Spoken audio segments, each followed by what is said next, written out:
Right now, in clean rooms and mission control buildings across 3 continents, engineers are running the numbers on a crewed Mars mission, and the numbers keep saying no. A journey of 140 million miles, a radio silence of 22 minutes each way, a landing that drops from 12,500 miles per hour to 0 in 7 minutes, with no help from Earth, bones thinning, eyes warping, toxic dust waiting on the surface.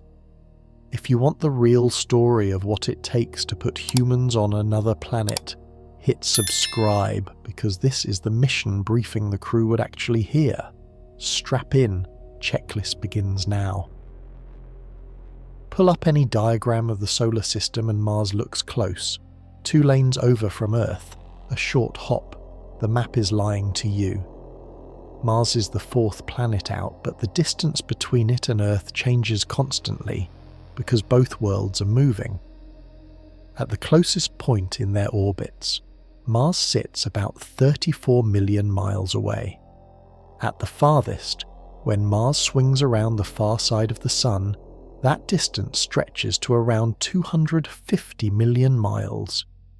Picture 2 race cars on circular tracks, one inside the other, running at different speeds. Sometimes they are side by side. Most of the time they are nowhere near each other. Here is what that means in fuel. A spacecraft cannot fly in a straight line to Mars. It has to follow a curved path called a Hohmann transfer orbit, which swings out wide and meets Mars where Mars will be, not where Mars is. That curved path covers roughly 300 million miles of actual travel, even though the planets themselves are closer. For a crewed ship carrying people, food, water, air, fuel, landing hardware, and a return vehicle, that journey takes between 6 and 9 months one way. Not a flight, a migration. And the distance is not just a number on a chart. Every extra mile means more radiation exposure for the crew, more time the life support has to keep running without failure, more mass you need to pack at launch, more of everything that can go wrong. The Apollo astronauts travelled about 240,000 miles to the Moon. A Mars crew will travel that same distance in the first 30 minutes after leaving Earth orbit.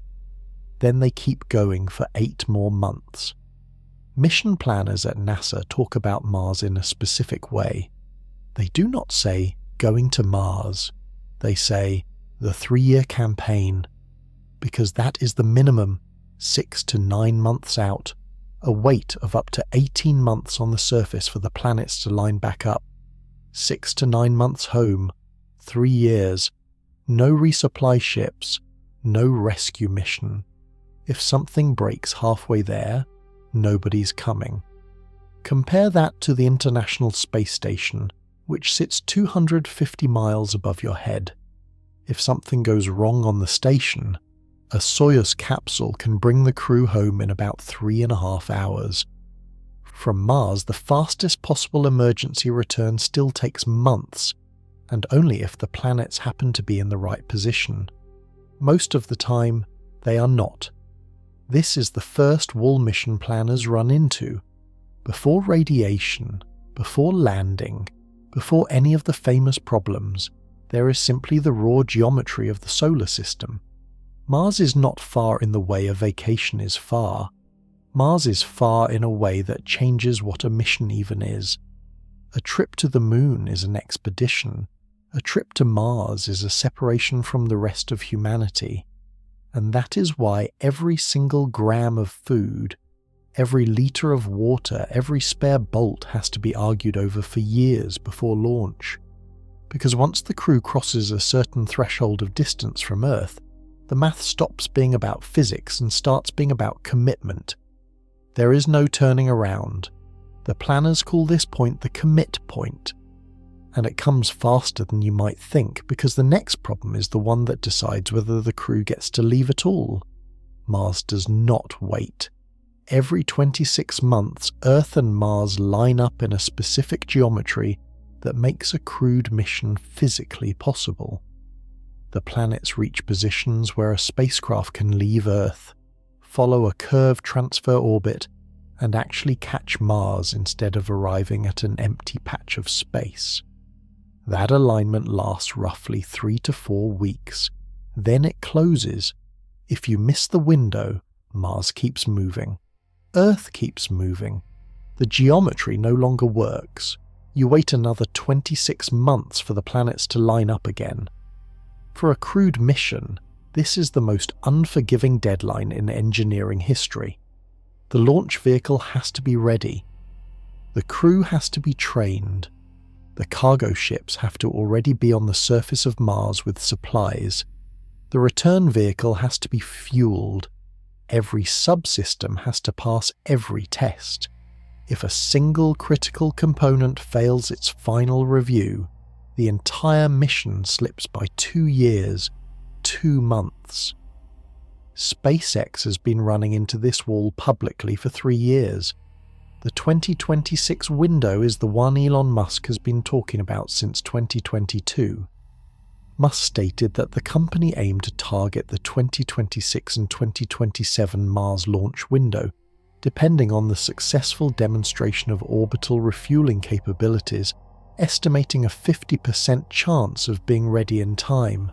Wikipedia half odds on the company's own timeline for the uncrewed version.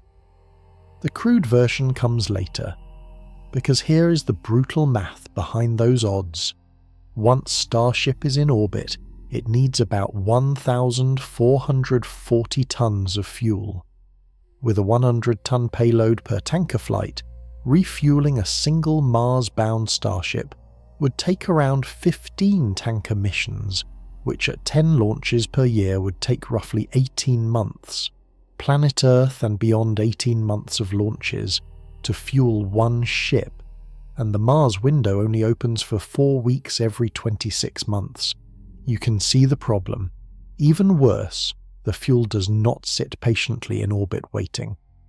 The propellant Starship uses is cryogenic, meaning it has to be kept colder than almost anywhere in the universe to stay liquid. In sunlight, in orbit, it slowly boils off, drip by drip, day by day. So mission planners have to solve 3 problems at once. They have to fly tankers faster than the fuel boils away. They have to nail the crewed launch inside a 4-week window. And they have to do it while every piece of hardware, every subsystem, every crew member is at peak readiness. NASA's architecture avoids the orbital refueling problem, but runs into a different version of the same timeline crunch. Their crewed Mars plan still requires cargo ships to be launched in the previous window, 2 years before the crew leaves, so supplies are already waiting on Mars when the astronauts arrive.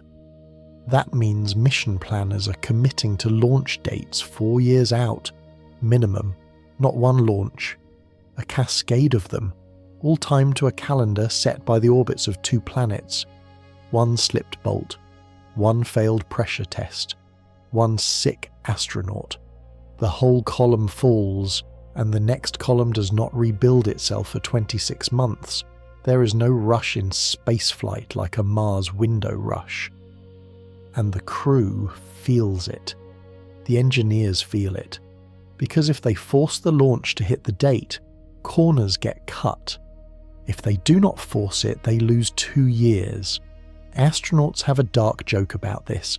They say Mars is the only workplace where the boss is a planet and the planet does not care. The pressure creates the kind of decisions that kill people, and the first decision comes before the rocket even lights. The Mars rocket cannot reach Mars on 1 tank of fuel, not even close. This is the part of the plan that sounds simple in a press conference and terrifying in an engineering meeting. A Starship leaves Earth, gets to orbit, and then sits there, empty, waiting, because the fuel needed to push it to Mars is not on board. It has to be brought up in pieces by other rockets and transferred in space. Nobody has ever done this at full scale. SpaceX in 2024 transferred 5 metric tons of propellant between 2 tanks of the same Starship. A full-scale transfer demonstration between two separate starships is planned for 2026. Aerospace America, 5 tons inside a single vehicle. The Mars mission needs more than 1,000 tons transferred between multiple vehicles over multiple months. Imagine trying to fill up a gas station, 1 car's worth at a time, using other cars, while all the cars are travelling at 17,000 miles per hour, and the gasoline keeps evaporating. That is the engineering challenge. Here is the sequence. A starship launches to low Earth orbit and becomes the depot.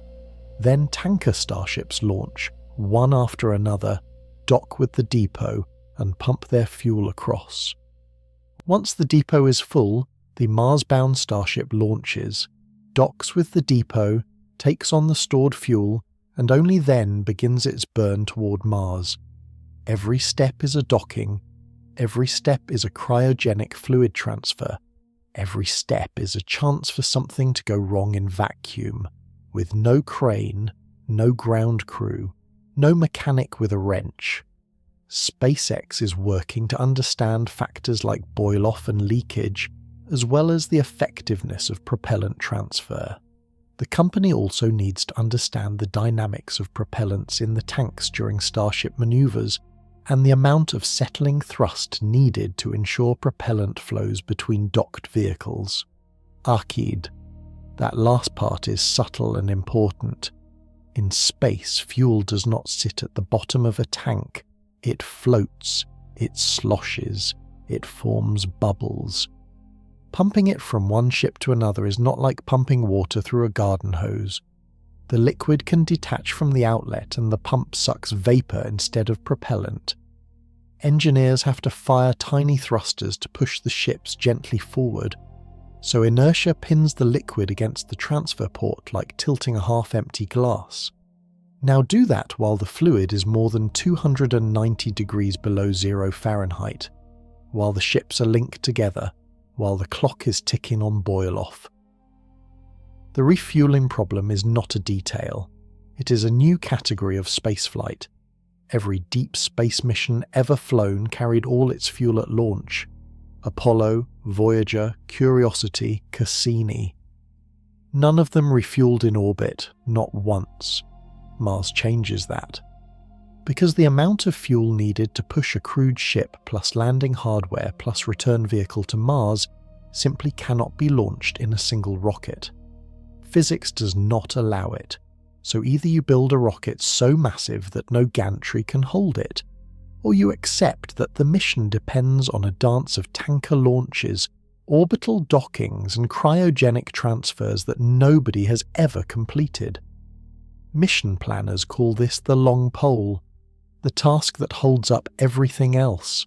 You can have a perfect spacecraft, a perfect crew, a perfect habitat on Mars waiting for them. If the fuel does not make it up, nobody goes, and the fuel does not want to stay where you put it. Which brings us to the part that keeps engineers awake at night. The fuel is evaporating, right now, even sitting still. Starship burns liquid methane and liquid oxygen. Both have to stay cold, brutally cold. Liquid methane turns to gas around 259 degrees below 0 Fahrenheit. Liquid oxygen turns to gas at 297 below. Warm them up even a little, and they expand into vapor, and vapor does not push rockets the way liquid does. In orbit, there is no atmosphere to carry heat away from the tank. But there is sunlight, and sunlight, unfiltered, dumps enormous amounts of energy onto any metal surface it touches. The tank's warm, the fuel inside begins to boil. Estimates of how fast Starship will lose propellant to boil off vary from 0.5% to 5% per day. Planet Earth and beyond, even at the low end, that 0.5% compounds. A tank that loses 0.5% per day for 30 days has lost about 14% of its load. In 60 days, more than a quarter. In 6 months, almost everything. Here is the nightmare scenario mission planners actually model. with a 1% propellant boil-off per day and 1 refueling launch per month, an orbiting starship loses about 26% of its propellant between monthly refuels. After 14 months and the same number of refueling missions, it reaches equilibrium at about 380 tons of propellant, or 24% of fuel capacity. At that point, it is losing as much fuel as it is gaining. Planet Earth and beyond read that again. The ship never fills up. You keep launching tankers, you keep pumping fuel, and the tank never reaches 100% because the boil-off rate catches up to the fill rate. It is pouring water into a bucket with a hole in the bottom. This is not a minor engineering issue. It is potentially mission-ending. The solutions are all hard. Active refrigeration systems, called cryo-coolers, can pump heat out of the tanks and keep the fuel cold, but they weigh thousands of pounds and need enormous electrical power. Shielding layers of insulation help, but they add mass. White paint reflects sunlight but degrades in orbit. Orienting the ship so the tanks stay in the shadow of the hull helps, but the ship also has to point solar panels at the sun to make electricity. Every solution fights another solution, and this is just the fuel for the trip out to Mars. The crew also needs fuel for landing, fuel for the ascent vehicle on the surface, fuel for the return trip to Earth. Every drop of that has to arrive where it is needed, when it is needed, still liquid, still ready to burn. NASA studied this problem for decades before SpaceX showed up. The old Mars architectures avoided orbital refueling specifically because of boil-off. They used nuclear thermal engines or aerocapture, or mission profiles that did not need a fuel depot. Each of those had their own problems, but none of them depended on keeping 1,000 tons of cryogenic liquid from warming up. If the boil-off problem is not solved, the crew sits in their capsule, fully trained, fully healthy, fully ready, and watches the fuel gauge on their depot drift downward while Mars moves out of reach. But assume the fuel makes it. Assume the ship launches. The moment the engines cut off and the crew is on course for Mars, a different kind of threat begins. One that passes straight through the hull, through the crew, and through the mission, and you cannot see it coming. The crew is now surrounded by bullets moving at nearly the speed of light. They come from dying stars, from supernovae in distant galaxies, from violent events that happened millions of years ago in places nobody on the ship will ever see. Their atomic nuclei stripped of their electrons, travelling so fast that when they hit a wall, the wall shatters at a subatomic level. These are galactic cosmic rays, and they are the radiation problem nobody knows how to solve. Earth has 2 defences against them. The magnetic field wraps the planet like a shield, bending charged particles away before they hit the atmosphere. The atmosphere itself absorbs most of what gets through. By the time cosmic rays reach your skin, on the ground, they have been filtered down to a trickle. A spacecraft on the way to Mars has neither of those defences. It is a thin metal can in the middle of a sea of high-energy particles, and the particles go straight through. An astronaut on a mission to Mars could receive radiation doses up to 700 times higher than on our planet. Earth's magnetic field and atmosphere protect us from the constant bombardment of galactic cosmic rays, energetic particles that travel at close to the speed of light and penetrate the human body. ESA 700 times. For every unit of radiation a person absorbs on Earth in a year, a Mars crew absorbs the equivalent of 700 years of that exposure. The damage happens at the cellular level. A cosmic ray tears through the hull, through the wall of the cabin, through the astronaut's skin, through the nucleus of a cell, and leaves a wake of destruction through the DNA strand. Most of the time, the body repairs the damage. Sometimes the repair goes wrong and a cell becomes a tumor. Cosmic radiation could increase cancer risks during long-duration missions. Damage to the human body extends to the brain, heart, and the central nervous system, and sets the stage for degenerative diseases. A higher percentage of early-onset cataracts have been reported in astronauts. ESA cataracts in the crew's 30s. The obvious solution is to add shielding. Thicker walls, water tanks around the sleeping quarters, dense layers of polyethylene. All of this works a little. None of it works enough, and it gets worse. When a cosmic ray hits a shield, it does not just stop, it fragments. The single high-energy particle becomes a shower of smaller secondary particles, and those secondary particles can do more biological damage than the original ray. So a too thin shield actually makes the radiation problem worse, not better. You have to add so much mass that the particle fully stops, or you're shielding yourself into a more dangerous situation. Scientists have dreamed of creating force fields that could create a protective bubble around a spacecraft or habitat. However, research indicates these fields would take a prohibitive amount of power and structural material to create on a large scale, so more work is needed for them to be feasible. The Planetary Society force fields exist in theory. In practice, they are beyond current engineering. So the crew rides exposed. Every hour of the journey, more rays pass through them. Nothing slows down, nothing pauses. The background rate is constant and invisible, and there is no siren that tells you when a cell just went wrong. But the galactic rays are the slow, steady threat. There is another kind of radiation, and this one arrives all at once. The sun is mostly quiet, until it is not. Every so often, the surface of the sun tears open. A magnetic field line snaps, and a mass of charged particles the size of a planet erupts outward at millions of miles per hour. This is called a solar particle event. On Earth, we see the results as northern lights and occasional radio blackouts. In deep space, with no magnetic field in the way, the results are lethal. A strong solar storm can deliver a dose of radiation to an unshielded astronaut equivalent to standing next to a reactor meltdown.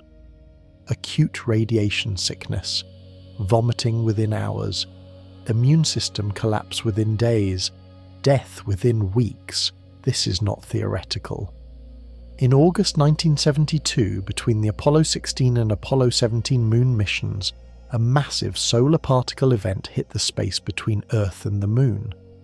If a crew had been outside Earth's protection at that moment, they would have received a fatal dose. The timing was luck. The crews were on the ground. A Mars crew spends 7 to 9 months in interplanetary space, then a year or more on the surface of a planet with no magnetic field, then another 7 to 9 months coming home. That is 20 plus months of continuous exposure to a star that can throw a storm at them at any moment. The warning time is short. The sun takes about 8 minutes to signal that something has happened, because that is how long light takes to reach us. The storm particles themselves arrive anywhere from 30 minutes to a few hours later. When the alarm goes off, the crew has a narrow window to get into a storm shelter. The storm shelter is usually a small, heavily shielded compartment inside the ship. It might be wrapped in water tanks because water is one of the best shields against radiation, and the crew needs it anyway. They crawl inside, they wait, sometimes for days, in a space the size of a closet. And here is the part that makes mission planners grind their teeth. The best defense against galactic cosmic rays and the best defense against solar storms point in opposite directions. Enhanced solar activity sweeps away energetic space radiation coming from beyond our solar system. A crewed Mars mission during a next peak in the solar cycle could perhaps reduce the exposure to harmful radiation by half compared to a trip during a solar minimum. ESA. An active sun pushes the cosmic rays away. A quiet sun lets them in. But an active sun also throws more solar storms, so the crew has to choose between the chronic, constant threat of cosmic radiation and the sudden, potentially fatal threat of a solar flare. They cannot avoid both. They have to pick which one they are willing to face. That choice shapes the entire mission timeline. It changes when you launch. It changes what shielding you carry. It changes the design of the storm shelter. And it changes the calculation of how long the crew can stay on Mars before the next solar cycle tips the balance. There is a way to stack the deck, and it is the opposite of what common sense would suggest.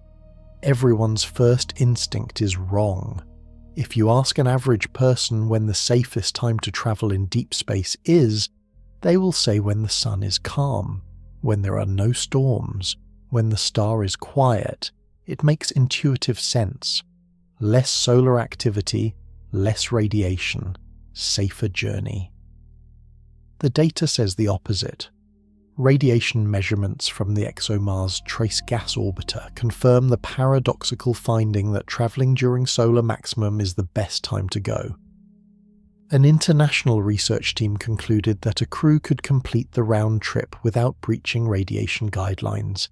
ESA solar maximum, the loudest, angriest phase of the sun's 11-year cycle, the time when sunspots cover the surface and storms fire off every few weeks. That is the window scientists now think is safest for a crewed Mars mission. Here is why. The two radiation threats, galactic cosmic rays and solar particle events, behave very differently. Galactic cosmic rays are constant. They come from everywhere in the galaxy. They are the background hum of radiation exposure that piles up hour after hour, day after day, for the entire mission. Solar particles are dramatic but rare. A storm might hit, it might not. If it does, the crew has hours to shelter. If a shelter is well designed, the crew survives. Now here is the twist. The sun, when it is active, puts out a huge magnetic field that balloons out across the solar system. That field acts like a broom, sweeping galactic cosmic rays away before they reach the inner planets. A loud, angry sun actually protects the crew from the biggest, most unstoppable radiation source. A quiet sun. The field shrinks. The cosmic rays pour in unfiltered. Think of it like this. Imagine two dangers on a hike. One is a heavy, constant drizzle that will soak you through over 8 hours. The other is a rare lightning strike. You have a small tent you can crawl into at any moment.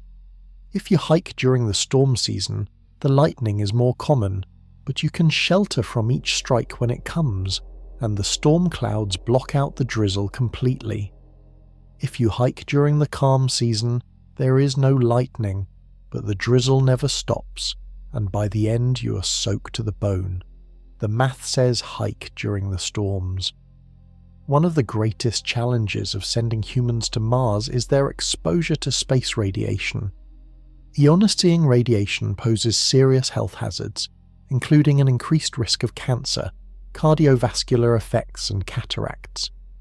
The study helps convert solar cycle variations into clear targets for mission trajectories and risk reduction. The ESA team who ran the analysis, led by researchers in Germany, China, and the United States, quantified exactly how much a well-timed mission could cut the total dose. Travel during solar maximum with a reasonably fast trajectory, and the round trip can stay under the current radiation safety limits. Travel during solar minimum, and the crew blows past the limits well before reaching Mars. This finding only came together with recent data from Mars orbiters measuring radiation in real time. For decades, mission planners assumed you wanted a quiet sun. Now the calculations have flipped.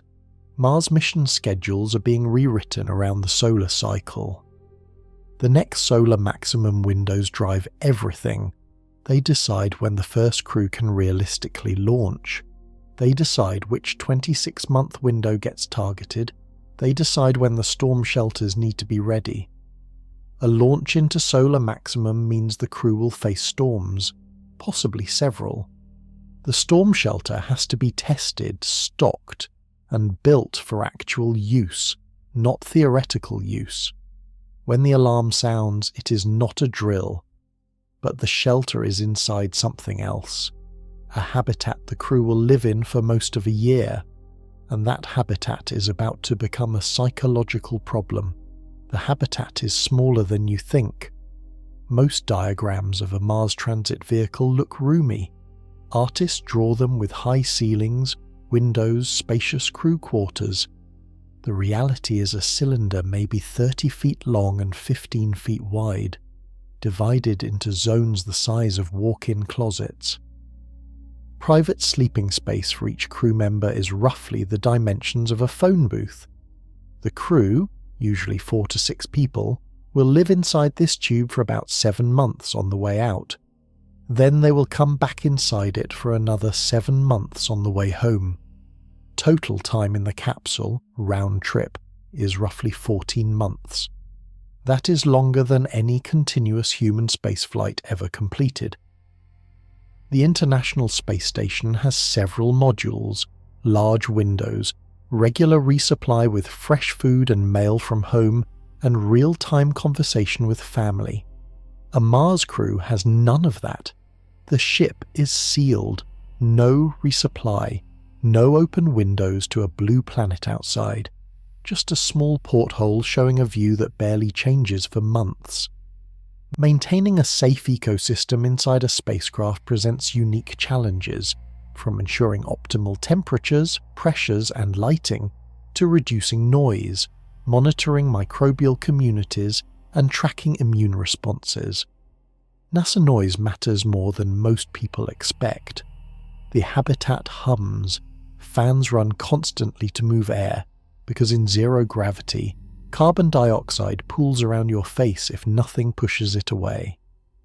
The ventilation drone becomes the soundtrack to every conversation, every meal, every attempt to sleep. Astronauts on long ISS missions report the silence on Earth afterward feels louder than the ship. Then there is the smell. Bodies in a sealed habitat produce odours that never fully clear. Clothes cannot be washed. Showers do not work in zero gravity the way they do on Earth. The crew wipes down with damp towels. After weeks, months, the interior develops its own atmosphere that every returning astronaut describes the same way. A mix of sweat, electronics, and something metallic. The crew also cannot get away from each other. On Earth, conflict resolution often involves space. You walk out of the room, you take a drive, you sleep in a different part of the house. In a Mars transit vehicle, there is no walking out. Every argument happens inside the same 30 feet of metal that every other argument happens inside. NASA studied this carefully at the HI-C's facility in Hawaii. Analog environments for simulating aspects of spaceflight are being utilized for studying the psychological effects of the projected journey to Mars. A series of 3 analog missions completed consecutive durations of 4 months, 8 months, and 12 months at a Mars simulation habitat on the slopes of Mauna Loa, Science Direct. The results came back clear. Over time, crew experienced declines in mood, increased interpersonal tension, and reduced motivation. Cohesion fluctuated, with periods of increased conflict, especially during the mid-mission phase. PubMed Central Mid-Mission. That is the dangerous window. The novelty has worn off. The finish line is still months away.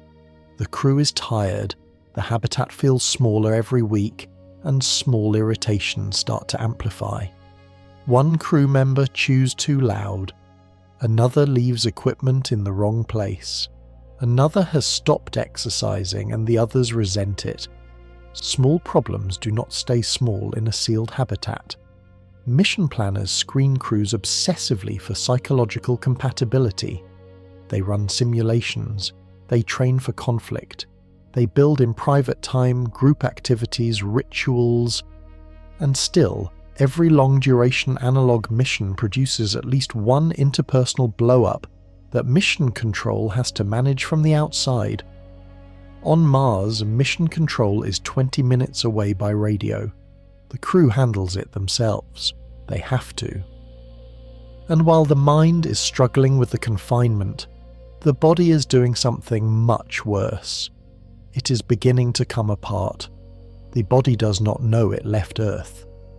But it notices. Bones are living tissue. They are not inert scaffolding. Every day, cells called osteoclasts break down old bone, and cells called osteoblasts build new bone. The balance is driven by mechanical stress. Walk, run, lift, stand, and your bones sense the load and build themselves stronger. Remove the load, and the building stops. The breakdown continues. In microgravity, the load disappears. Your legs do not carry your weight, because you have no weight. Your spine is not compressed. Your hips are not braced. The bones register this as unnecessary investment, and the body starts liquidating. Without Earth's gravity affecting the human body, weight-bearing bones lose on average 1% to 1.5% of mineral density per month during spaceflight. After returning to Earth, bone loss might not be completely corrected by rehabilitation. NASA 1 to 1.5% per month. That does not sound dramatic until you do the math for a Mars mission. 7 months out, a year and a half on Mars where gravity is only 38% of Earth's, so the bones keep losing density on the surface too. 7 months back. Total time in reduced gravity environments, around 34 months. At 1% per month, that is 34% of the mineral density in the hips, the spine, the femur. At 1.5% per month, more than half. A 50% loss of hip bone density is not a small concern. That is a bone that snaps under normal weight bearing. An astronaut who has spent 3 years in reduced gravity and then tries to walk on Earth is at serious risk of fracturing a hip simply by standing up. Each astronaut aboard the space station engages the muscles, bones, and other connective tissues that comprise their musculoskeletal systems using Earth-like exercise regimens. Crews exercise for an average of 2 hours a day, NASA 2 hours a day. Every day, treadmill, stationary bike, and the advanced resistive exercise device, which simulates weight lifting by loading the astronaut against vacuum pistons. Even with all that, ISS astronauts on 6-month missions still come home with measurable bone loss. The exercise slows the damage. It does not stop it. And the problem gets worse in deep space. Exposure to simulated space radiation sensitizes bone to the catabolic effects of simulated microgravity, leading to additional bone loss. American Physiological Society radiation makes bone loss worse. So the crew is not just losing bone because of weightlessness. They are losing bone because of radiation, and they are losing bone because of radiation plus weightlessness, which is worse than either one alone. The two effects multiply each other. Researchers are testing drugs used for osteoporosis on Earth, bisphosphonates, which slow the cells that break down bone, myostatin inhibitors, which prevent muscle wasting and indirectly protect bone. The drugs help some. None of them fully solve the problem. The leading proposal for the real fix is artificial gravity. Spin the spacecraft on a long tether. The centrifugal force mimics gravity. The crew's bones sense load again, and the density holds. The problem is that a spinning spacecraft is an engineering nightmare. The tether has to be hundreds of feet long to produce Earth-like gravity without making the crew dizzy. Docking, maneuvering, radiation shielding all become more complex. No crewed mission has ever flown with artificial gravity, so the current plan is exercise, drugs, and acceptance. The first humans to walk on Mars will walk on bones that have been dissolving for 7 months before they even arrive, and the bones are only part of it. The eyes are doing something nobody expected. On Earth, gravity pulls fluids down toward the feet. In microgravity, that pull vanishes and the fluids redistribute. Blood, lymph, and the water in the tissues all drift upward, into the chest, into the head. This is why astronauts' faces look puffy. They call it bird leg syndrome, because the legs get skinnier as fluid leaves them and the upper body swells. Photos from the ISS show the effect clearly. Crews look slightly bloated in the head and thin below the waist. Most of the puffiness is annoying but harmless. The part that is not harmless is happening behind the eyes. Pressure builds inside the skull. The optic nerve, which runs from the back of the eyeball into the brain, experiences the elevated pressure for weeks and months on end. The eye itself starts to deform. The back of the eyeball flattens. The optic disc swells. Vision changes. Spaceflight-associated neuroocular syndrome, SANS. Increased pressure in the head can change the shape of the eyeball, sometimes causing permanent vision changes. Ferco, they named it SANS, Spaceflight-associated neuroocular syndrome. It affects roughly a third of long-duration astronauts. Some cases resolve after return to Earth. Some do not. Astronauts who have flown long ISS missions have returned needing reading glasses they did not need before. Some have shown structural changes to the retina that are still visible years later. For a short trip, the effect is manageable. For a trip to Mars, where the crew will spend 3 years in reduced gravity, nobody knows how severe it will get. Under microgravity conditions, mammals show disturbances in the retinal vascular system, an increased risk of oxidative stress that can lead to cell death in the retina. MDPI cell death in the retina. Permanent vision damage is a possibility, not a certainty, but a possibility. And vision matters for a Mars crew in ways it does not matter for an office worker. Every part of the mission depends on being able to read instrument panels, interpret images, perform surgery on each other if needed, pilot spacecraft, and walk across a hostile surface without tripping over rocks. An astronaut with impaired central vision cannot dock a spacecraft, cannot land a lander, cannot fly home. Countermeasures under study include lower body negative pressure chambers, basically a vacuum tube that the astronaut sits inside from the waist down, which pulls fluid back into the legs and reduces pressure in the head. They also include contact lenses that monitor intraocular pressure in real time and medications to reduce fluid production. The problem is, every countermeasure is imperfect. Lower body negative pressure works while you are in the chamber. The second you step out, the fluid redistributes again. Medications have side effects, and the root cause, the absence of gravity pulling fluid downward, cannot be fixed without actually restoring gravity. There is no permanent solution yet, only management, and the first Mars crew will be the longest human trial of SANS ever run. What happens to them will teach us how bad it really gets. But while the eyes are slowly warping, something else is shrinking, something the crew needs even more. The heart is a muscle. Like any muscle, it adapts to the work it has to do. And in space, the work drops dramatically. On Earth, the heart fights gravity every second of the day. It has to push blood up from the feet against the pull of the planet to keep the brain supplied. Stand up too fast and you feel lightheaded because for a moment the heart could not keep up. That constant effort is what keeps the heart strong.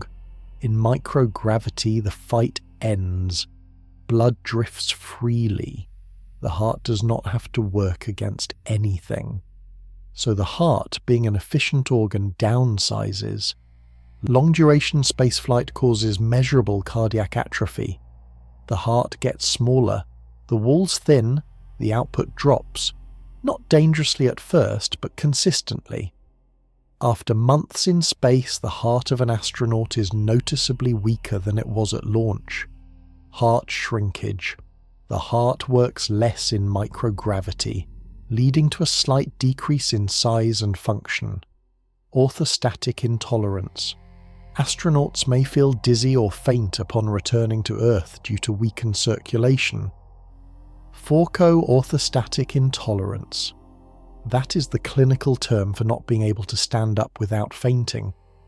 Astronauts returning from the ISS often cannot stand on their own for several hours after landing. Ground crews have to carry them from the capsule. A strong astronaut in peak health physically incapable of standing because their heart forgot how to pump against gravity. Now extend that to Mars. The crew leaves Earth in peak cardiovascular condition. 7 months later, they are on approach to Mars, with hearts that have spent those months pumping against nothing. Then they have to land.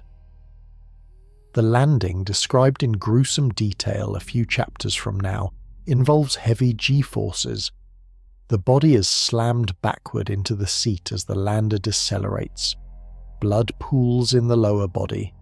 The heart, now smaller and weaker, has to pump it back up to the brain.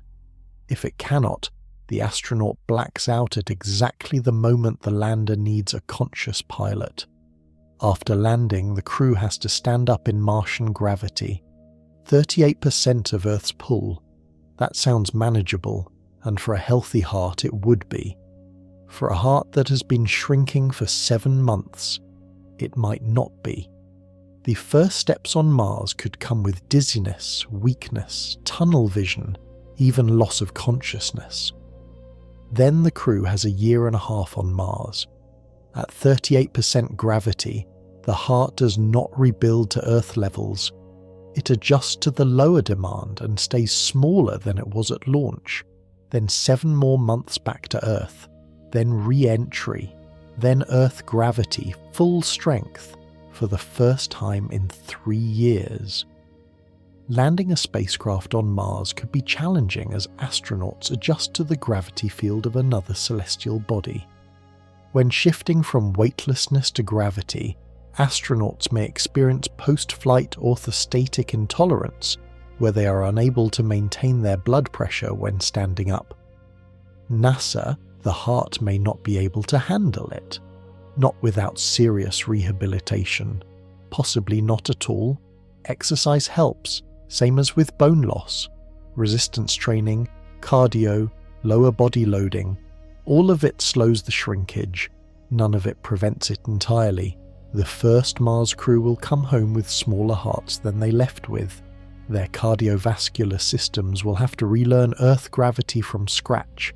And while the heart is shrinking, the immune system is doing something stranger.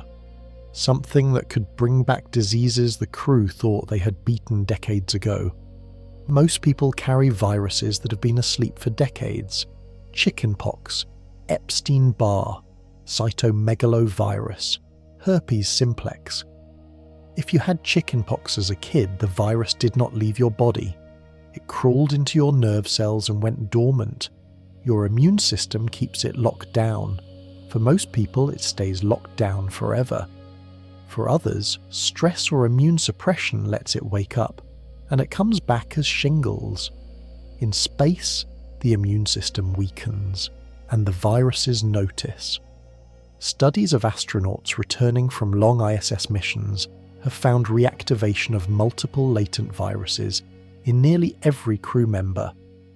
Epstein-Barr viral shedding shows up in saliva.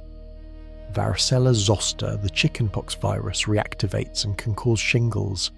Cytomegalovirus levels climb in the blood. The cause is a combination of things. Microgravity itself seems to suppress certain immune cell functions. The chronic stress of isolation and confinement raises cortisol levels, which blunts immunity. Radiation damages immune cells. Poor sleep, which is common in space because of schedules and habitat noise, weakens immunity further. All of these pile up. On the ISS, the reactivations are usually silent. The viruses shed at low levels, the crew feels fine, and by the time they are back on Earth, the immune system clamps back down. No big deal.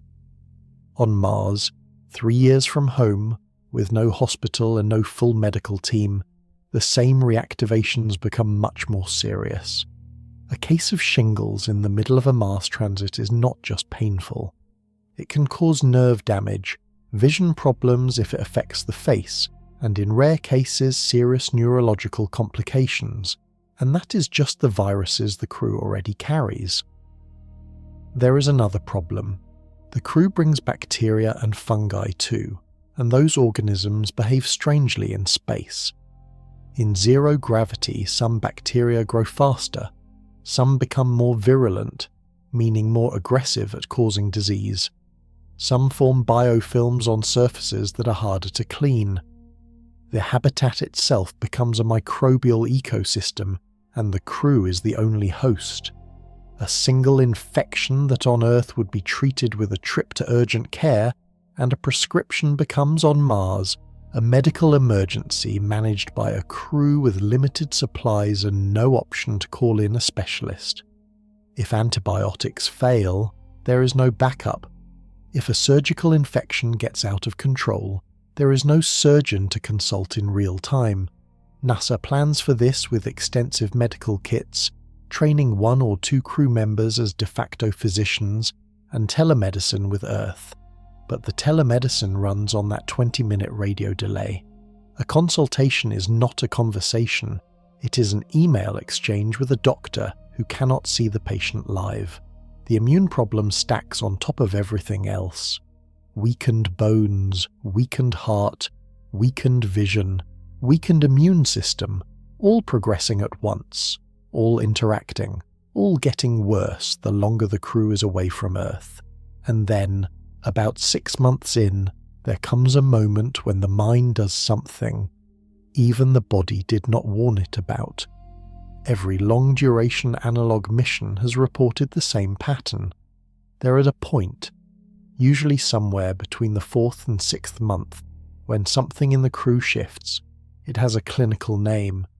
Researchers call it the 3rd quarter phenomenon. The 1st quarter of a long confined mission is full of novelty.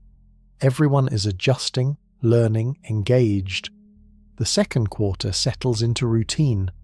Productivity is high, mood is stable. Then the 3rd quarter arrives, and it arrives hard. I-C's research described the stress pattern as eustress of initial adaptation, with high stress hormone levels at mission start, followed by deprivation due to prolonged isolation and confinement, with decreasing dopamine and serotonin levels and disruption of individual and team dynamics.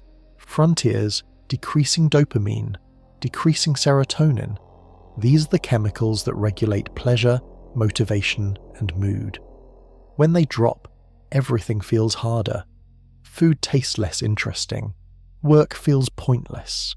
Conversations with crewmates, once enjoyable, now feel exhausting. Sleep suffers. Small problems amplify. An annoying habit from a crewmate, tolerable in month 2, becomes grating in month 6. A disagreement that would have been worked out with a quick conversation now simmers for days. The crew splits into factions. Silent resentments build. Behavioral health risks are among the most serious and difficult to mitigate risks of confinement in spacecraft during long-duration space exploration missions. Over a 520-day Mars simulation, researchers observed substantial inter-individual differences in the behavioral responses of crew members to the prolonged mission confinement and isolation. PubMed Central 520 Days. That was the Mars 500 study in Russia, where 6 men lived in a sealed facility for 17 months to simulate a Mars mission. Some crew members coped well throughout. Others showed serious sleep disruption, depression-like symptoms, and cognitive decline.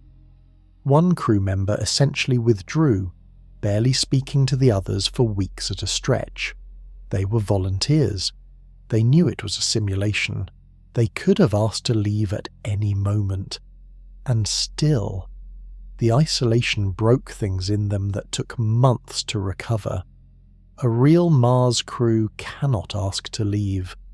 They are on a ship in deep space with Earth a shrinking dot behind them. The wall hits and there is nowhere to go. The countermeasures are the usual ones. Regular contact with family, though delayed by the radio lag. Meaningful work because boredom is a major stressor. Private time for each crew member. Good food. Music. Virtual reality systems that simulate being somewhere else. Psychological check-ins, though the crew psychologist on Earth cannot respond in real time either. One thing that mattered more than expected in the HI-C studies was ritual. Crews that establish small traditions, shared meals, movie nights, hobbies together, weathered the third quarter better than crews that did not. The rituals became anchors. They gave the long weeks some rhythm. Even so, the wall is real, and it comes for every crew. The difference between a crew that makes it through and a crew that fractures is not usually strength. It is preparation. It is the team chemistry built before launch, the systems built to manage conflict, and the crew members' own ability to see the wall coming and know it will pass. Because once it passes, the mission is not over. The hardest parts are still ahead. The landing, the surface, the return. And while the mines are grinding through month 6, the radio delay is making it nearly impossible to get real help. Talking to Earth stops feeling like talking. Radio waves travel at the speed of light. That is the universal speed limit. No signal, no message, no data can move faster. And Mars, at its average distance from Earth, is far enough that light itself takes time to make the trip. The one-way communications delay for a crewed Mars mission can be upward of 21 to 23 minutes, with the longest delays occurring at peak separation between the planets. NASA 21 minutes, one way. 42 to 46 minutes round trip at maximum. This is not a technical limit that can be engineered around. Faster radios do not help. Better antennas do not help. A bigger budget does not help. Physics sets the number, and physics does not negotiate. What does that mean for the crew? It means real-time conversation does not exist. An astronaut says, "Mission control, we have a problem." That sentence travels for 20 minutes. Mission control hears it. They respond in 10 seconds. Their response travels for 20 minutes back. Total elapsed time from the astronaut's first word to hearing a reply: 40 minutes and 10 seconds. A 2-sentence exchange takes over an hour. A detailed troubleshooting session takes most of a day.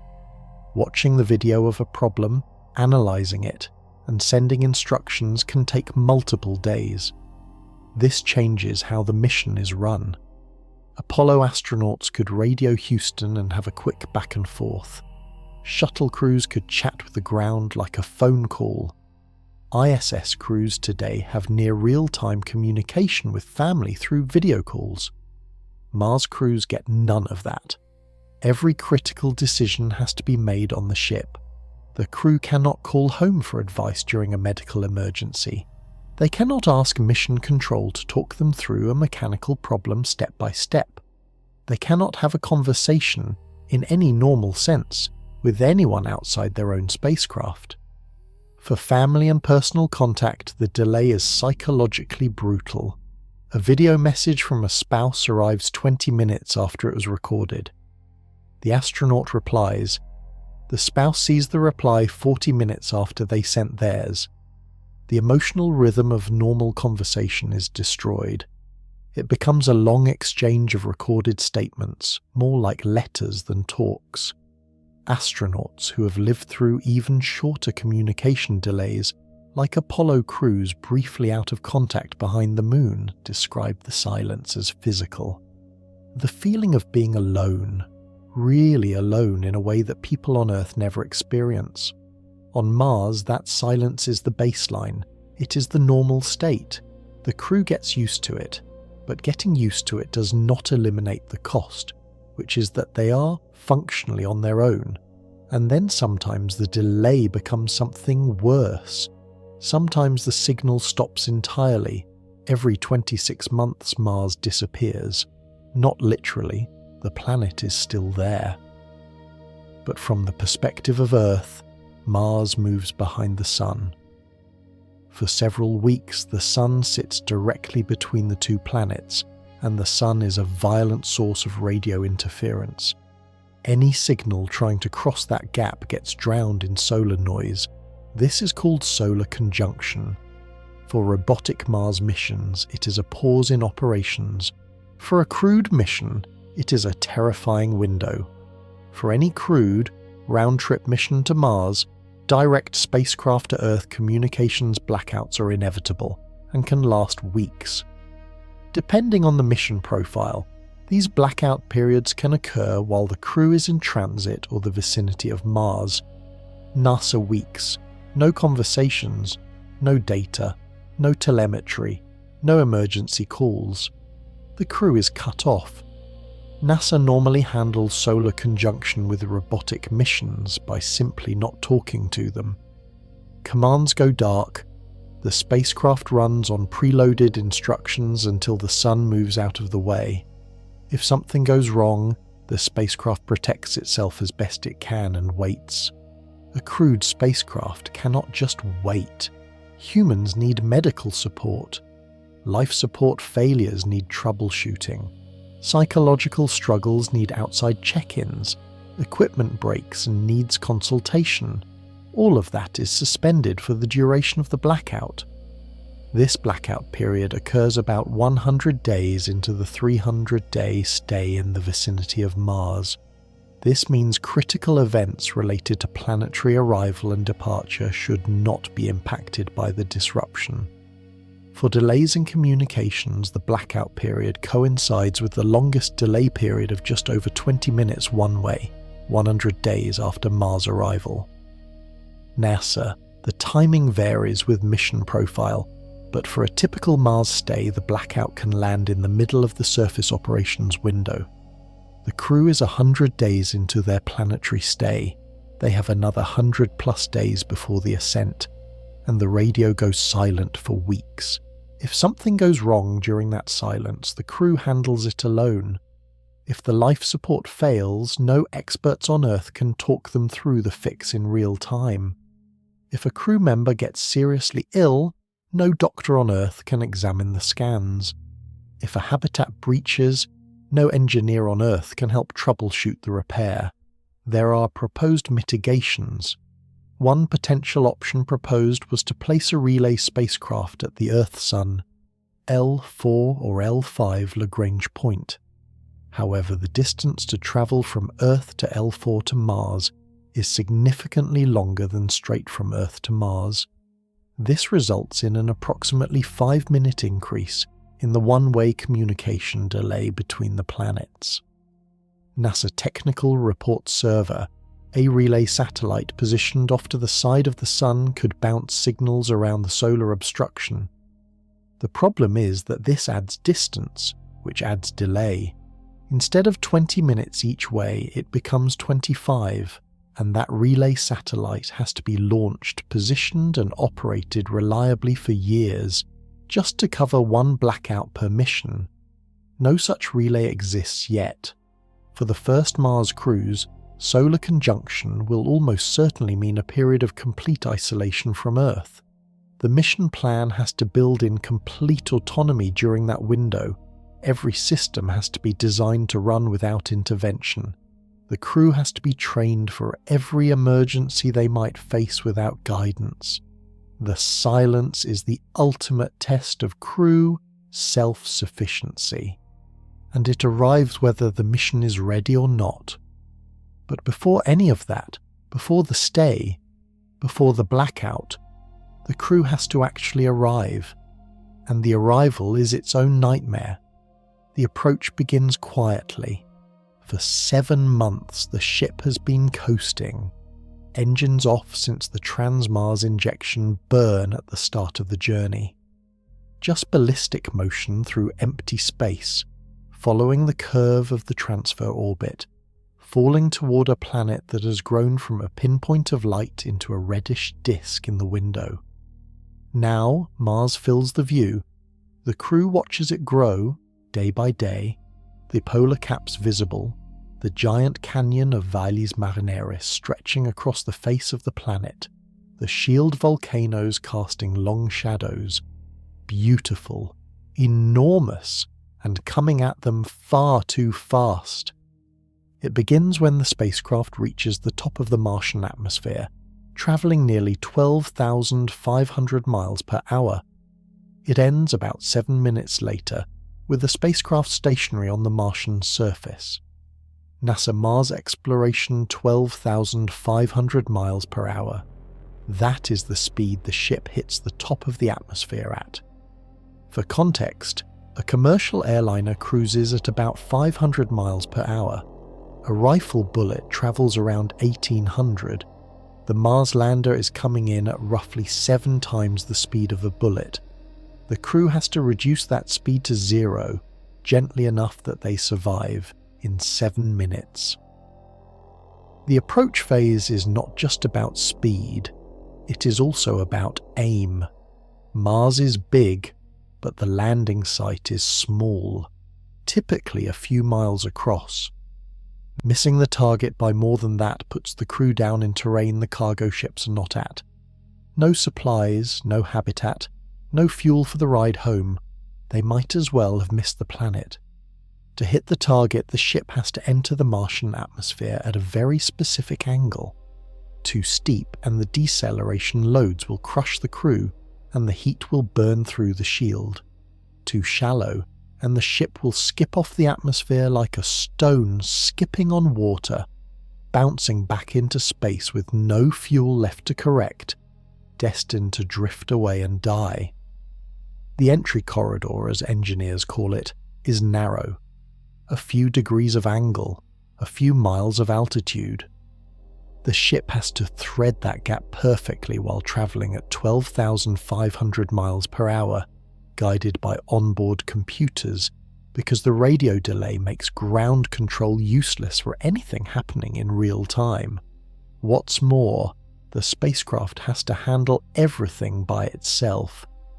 During the landing, it takes more than 11 minutes to get a radio signal back from Mars, so by the time the mission team hears that the spacecraft has entered the atmosphere, in reality, the rover is already on the ground. NASA Mars Exploration. By the time Mission Control on Earth knows the ship has started entry, the landing is already over. Either the crew is alive or they are dead, and nothing Earth sends can change what already happened. The delay turns the 7 minutes of the landing into a kind of Schrödinger window for everyone back home. The crew, meanwhile, is strapped into acceleration couches. The engines are off. There is no sound except the creak of the hull. The first whisper of atmosphere shows up as a faint vibration. Then the vibration grows. Within seconds, the ship is surrounded by a plasma sheath. The atmosphere of Mars, thin as it is hitting the heat shield at hypersonic speed, compressing, ionizing, glowing. Temperatures on the shield climb to more than 1,500 degrees Fahrenheit. The crew, behind the shield, feels only the deceleration, pressed into their seats, their arms heavy, their vision tunneling as blood drains from their heads. and the real problem is only just starting. Because the atmosphere of Mars is not thick enough to stop them. Mars has an atmosphere. That is the problem. The atmosphere of Mars is a strange middle state. It is only about 1% the density of Earth's air at sea level, thin enough that it cannot slow a spacecraft down efficiently the way Earth's atmosphere can, but thick enough to heat that spacecraft to burning temperatures on entry, thick enough to create unpredictable drag, thick enough to ruin any plan that tries to ignore it. Landing on the Moon, with no atmosphere at all, is actually easier in some ways. You fire retro rockets, you burn off your velocity with fuel, you touch down. No heat shield needed, no parachutes, no atmospheric physics to model. The Moon does not fight back. Mars fights back just enough to be dangerous, and not quite enough to help. The Martian atmosphere is only about 1% the density of Earth's, which means it's not thick enough to slow down a spacecraft with parachutes alone. Vocal media parachutes on Mars have to open at supersonic speeds because there is no altitude at which a slower-than-sound parachute can deploy and still slow the ship before it hits the ground. Supersonic parachute deployment is a brutal test of materials. The parachute opens with an explosive shock that has, in tests, torn fabric, snapped lines, and tumbled landers. Every Mars mission that has used a parachute has held its breath at the moment of deployment. Even a fully working parachute only slows the ship down to a few hundred miles per hour. Not survivable. Not close to survivable. Something else has to take over below that speed. For robotic landers, that has meant sky cranes, airbags, or retro rockets firing near the surface. For a crewed lander, which is much heavier, none of those systems scale cleanly. Robotic rovers like Curiosity and Perseverance weigh about 1 ton each. A crewed lander with supplies will weigh somewhere between 20 and 50 tons. A sky crane that lowered a 1-ton rover on cables cannot lower a 40-ton habitat the same way. The physics of the descent change. The heat loads change. The parachute sizes needed become enormous.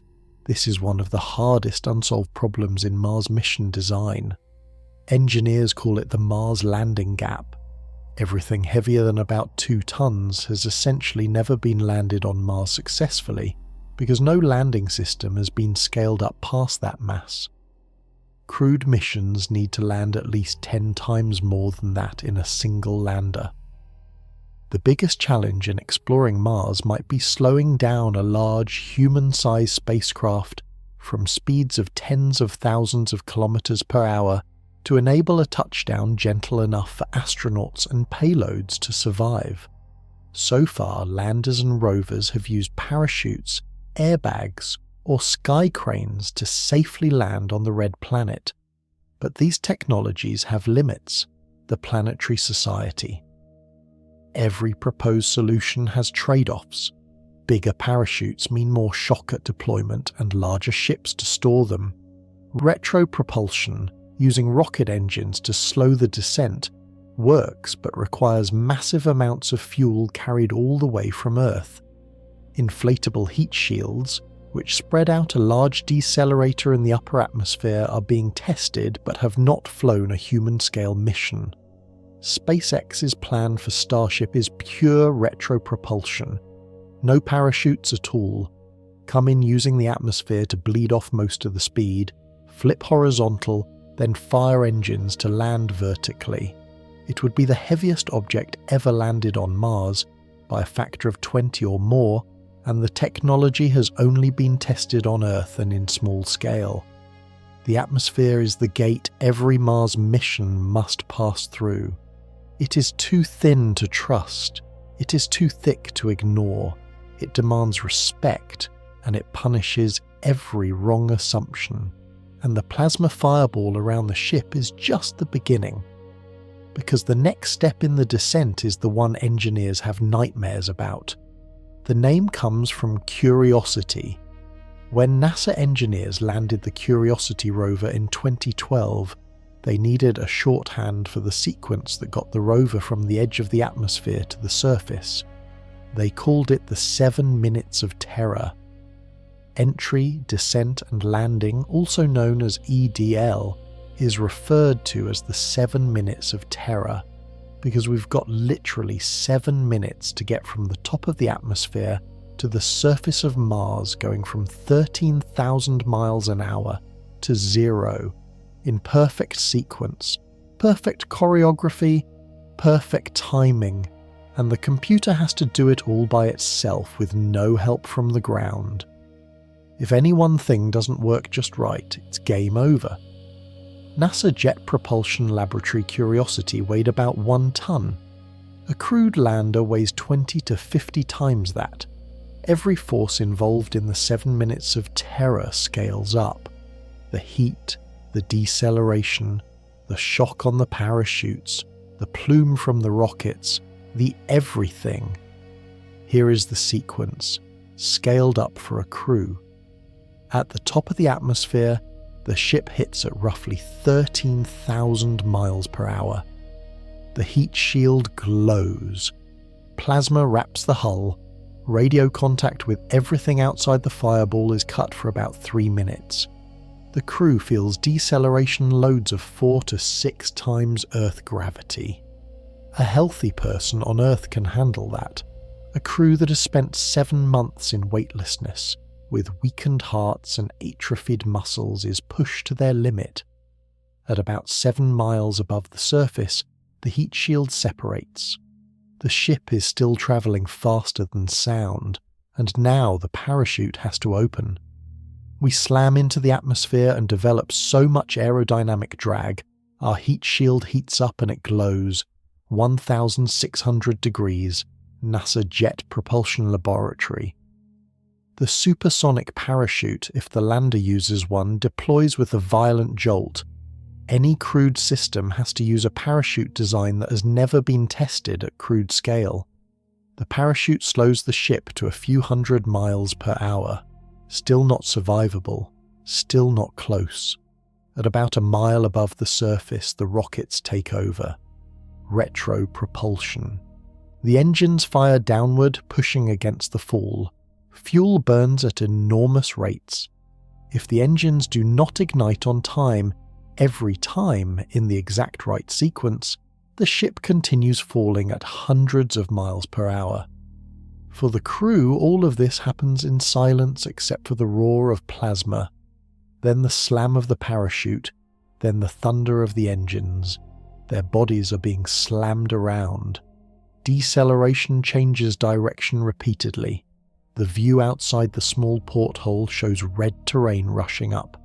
And here is what engineers keep emphasizing. The computer does this alone. Earth cannot help. By the time a signal from Earth would arrive, the ship is already on the surface, alive or dead.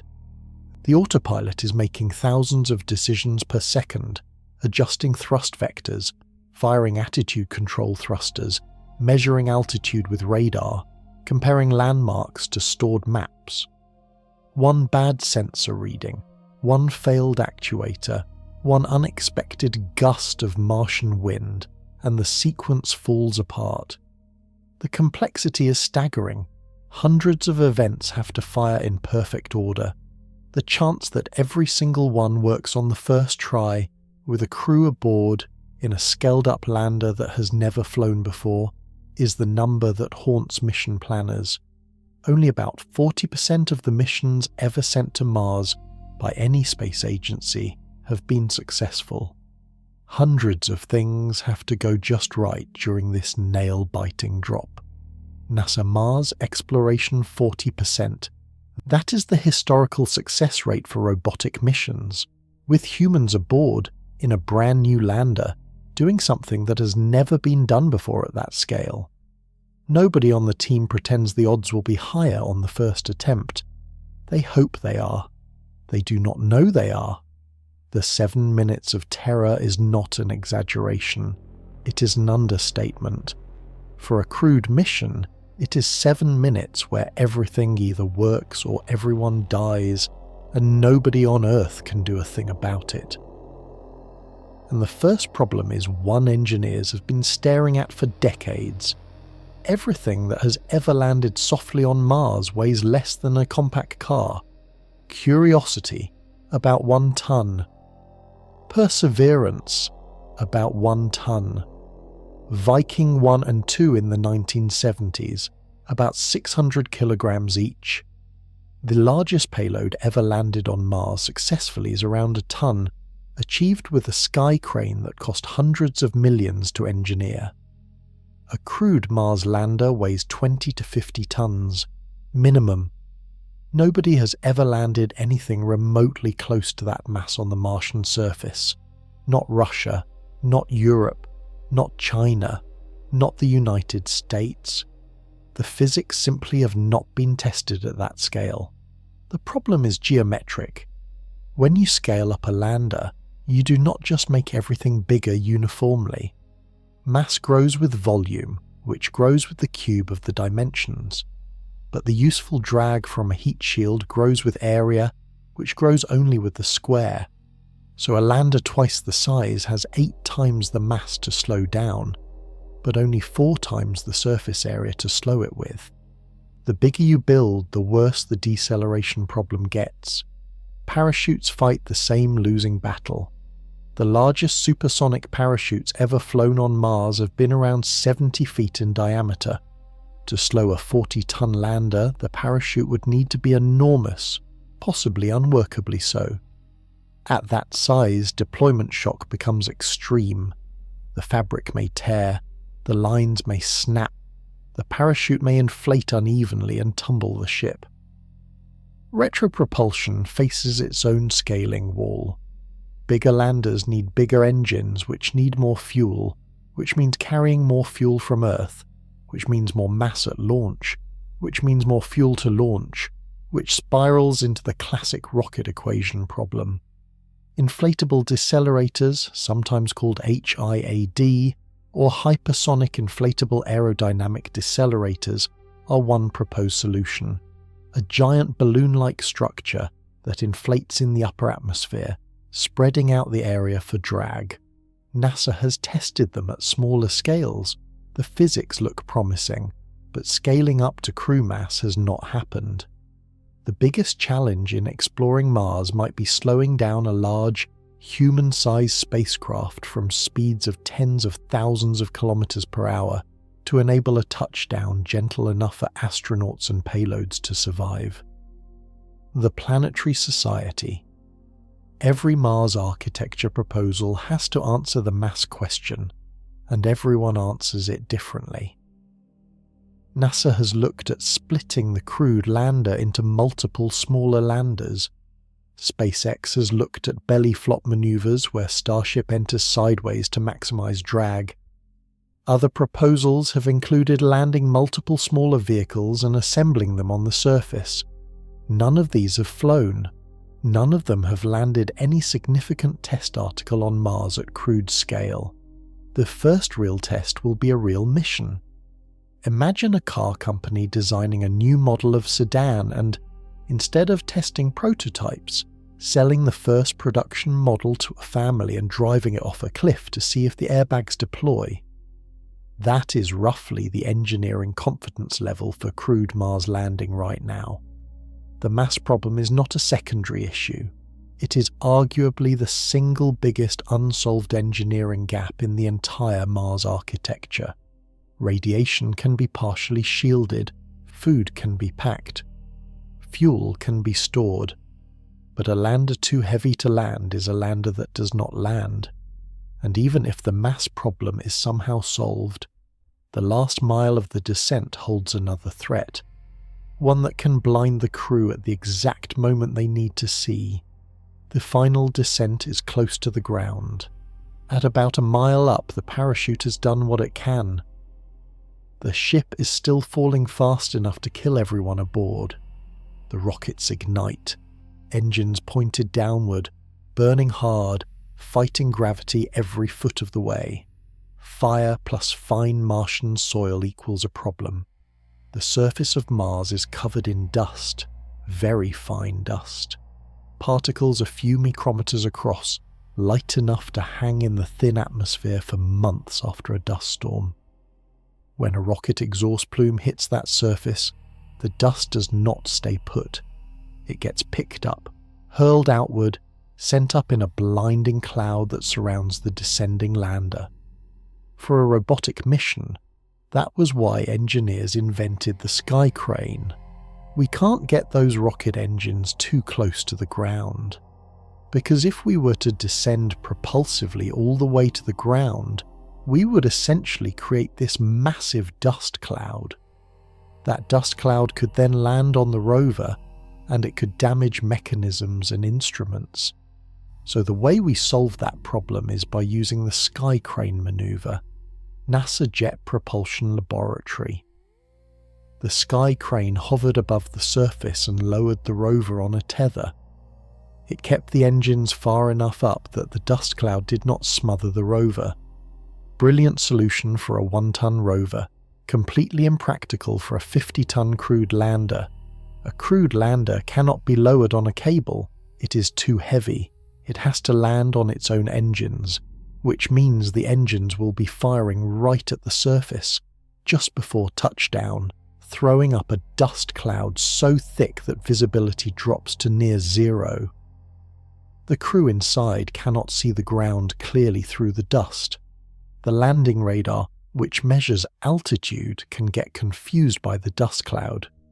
The engines themselves can ingest dust particles, which can score turbine blades, clog injectors, or damage seals.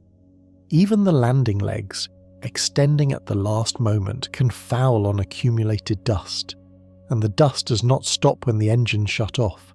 It lingers. It coats everything in a layer of fine, electrically charged, chemically hostile powder.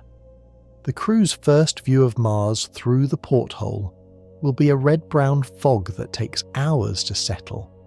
There is also the matter of what the engines are blowing on. The landing site is usually chosen to be flat, but flat on Mars does not mean smooth. There are rocks, small craters, ripples in the dust. Any of these hidden under the blinding plume can tilt the lander at the moment of touchdown. If the legs touch down on uneven terrain at the wrong angle, the lander tips. A tipped lander, fully fueled for return, is a catastrophe. The control system has to find a clear spot in real time, while partially blinded by its own exhaust in seconds. Perseverance used a technique called terrain relative navigation, comparing live camera images to a stored map of the landing zone to find a safe patch. For a crewed lander, with higher stakes and more mass, the system has to work perfectly on the first try. Even after touchdown, the danger is not over. The lander is sitting on Martian soil that has been partially fused by the exhaust plume. The legs may be unstable. The attitude control thrusters have to keep firing briefly to hold the ship steady, while the crew verifies the structure is solid. Only then, minutes after touchdown, does the crew dare to unstrap, and outside the planet is waiting, not hostile in any dramatic way, just ready to kill them in several quiet, slow chemical ways they can see nothing of. Mars has weather, and its weather is strange. For most of the Martian year, the air is calm, thin winds, scattered clouds of water ice at high altitudes, temperatures cold but stable, the kind of conditions a mission planner can design for. Then the season turns, and Mars throws dust storms unlike anything on Earth. Regional dust storms happen every Martian year. They cover an area larger than some countries, lasting for weeks. Global dust storms, which happen every few Martian years, are the rare ones. They cover the entire planet top to bottom. The sky turns from the usual pale butterscotch to a deep red-black. Sunlight dims at the surface to perhaps a few % of normal. Temperatures shift. Dust gets everywhere. The 2018 global storm famously killed the Opportunity rover. The solar panels could not generate enough power through the blocked sunlight, the batteries drained, and the rover went silent. It never came back. For a crewed mission, arriving during a global storm is not just an inconvenience, it is a serious threat. Landing during a storm would mean trying to thread the entry corridor while unpredictable winds shove the lander sideways. Parachutes, if used, would deploy in air with different density and different dynamic pressure than clear-day models predict. Radar, used for altitude measurement, can be degraded by dust interference. The landing site visible in maps may be buried under fresh drifts of dust that change the terrain. And even if the lander touches down safely, the crew arrives on a surface where the sun is barely visible, the temperature swings are unusual, and every piece of equipment is being coated in abrasive dust at an accelerated rate. Solar panels, if the mission uses them, lose efficiency. Nuclear power sources are unaffected by dust, which is one reason NASA tends to favour them for crewed Mars power plans. But the habitat, the rovers, the spacesuits, and every sensor on the outside of the base all degrade faster in a storm. Mission planners would ideally time the arrival to a known clear season. Global storms tend to begin during a specific part of the Martian year when Mars is closest to the Sun and surface heating triggers atmospheric convection. Avoiding that window sounds easy. In practice, the 26-month Earth-Mars launch window does not always line up with the Martian clear season. Sometimes the best Earth launch date means a Mars arrival during a high dust period. And global storms are not perfectly predictable. They have triggered earlier than expected, lasted longer than expected, and covered more of the planet than forecasts suggested. Orbital weather tracking helps, but it is an emerging science. The first crews will go with imperfect forecasts. Even if the landing avoids a global storm, local dust devils are everywhere. These are small, fast-moving tornadoes of dust, common on Mars, ranging from a few meters to hundreds of meters wide. Rovers have photographed them crossing the terrain. A crewed habitat with solar panels, antennas, or exposed seals could be damaged by a large dust devil passing through. Mars is not just distant and cold, it is weather active, and the weather it makes most of the time is dust, which brings the crew to their first step outside. Because the dust is about to meet their lungs, the hatch opens, the crew looks out. Mars, red in every direction, dust-coated rocks, a pale pink sky. The horizon closer than on Earth because Mars is a smaller planet. The habitat, already deployed by cargo ships months or years ahead of the crew's arrival, sits a short walk away. The astronaut steps onto the ladder, climbs down, feet touch Martian soil, and the body that has not stood in 7 months tries to stand. Gravity on Mars is about 38% of Earth's. A 100-pound person on Earth weighs 38 pounds on Mars. It feels light. After 7 months in weightlessness, it also feels strange. The body's sense of up and down, the inner ear's balance system, the eyes trying to track the horizon, all have to relearn what they forgot. Landing a spacecraft on Mars could be challenging as astronauts adjust to the gravity field of another celestial body. When shifting from weightlessness to gravity, astronauts may experience post-flight orthostatic intolerance, where they are unable to maintain their blood pressure when standing up, which can lead to lightheadedness and fainting. NASA. The first step might not go well. On the ISS, astronauts returning to Earth after 6 months often cannot walk unassisted for hours. Ground crews carry them from the capsule, put them in chairs, run them through immediate medical checks. Rehabilitation takes weeks.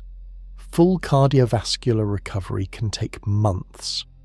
A Mars crew has none of that support.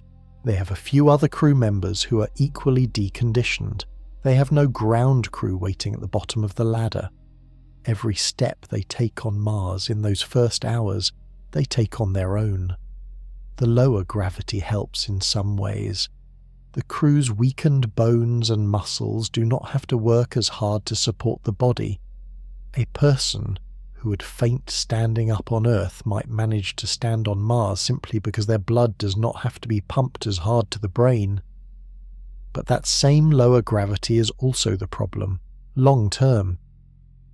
38% of Earth gravity is not enough to fully reload the bones and muscles.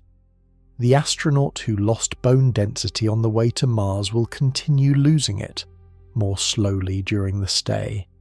The cardiovascular system will continue to deconditioning, just at a reduced rate. By the time the crew heads home, they will be further from Earth baseline than when they landed. The first moves on the surface are also delicate for another reason. The suits are heavy. On Earth, an extravehicular activity suit can weigh over 200 pounds with life support. On Mars, that same suit weighs about 80 pounds, still substantial, still requires the crew to brace, to balance, to not trip on rocks. Walking is not normal walking, it is a careful shuffle at first, bouncing on the balls of the feet, adjusting to a gait that is neither Earth walking nor moon hopping. Apollo astronauts learned this in 2 days on the lunar surface. Mars crews will have weeks and months to adapt, but the first hours are the most dangerous. A fall can crack a helmet. A twisted ankle can end an excursion. A tear in a glove can lose suit pressure, and pressure loss in the thin Martian atmosphere can kill in under a minute. Everything outside is designed to kill, slowly. The first steps on Mars are not a triumph. They're a test of how well the body handled 3 months of atrophy, and how carefully the crew moves through a world that does not forgive mistakes. And while the crew is finding its footing, the air around them is already dirty, with something they cannot afford to breathe. The dust gets everywhere. Apollo astronauts learned this on the Moon. Lunar dust clung to suits, tracked into the landers, fouled seals, scratched visors, irritated lungs. It clung to their spacesuits, crept into the lunar landers, and caused irritated throats, coughing fits, and watering eyes.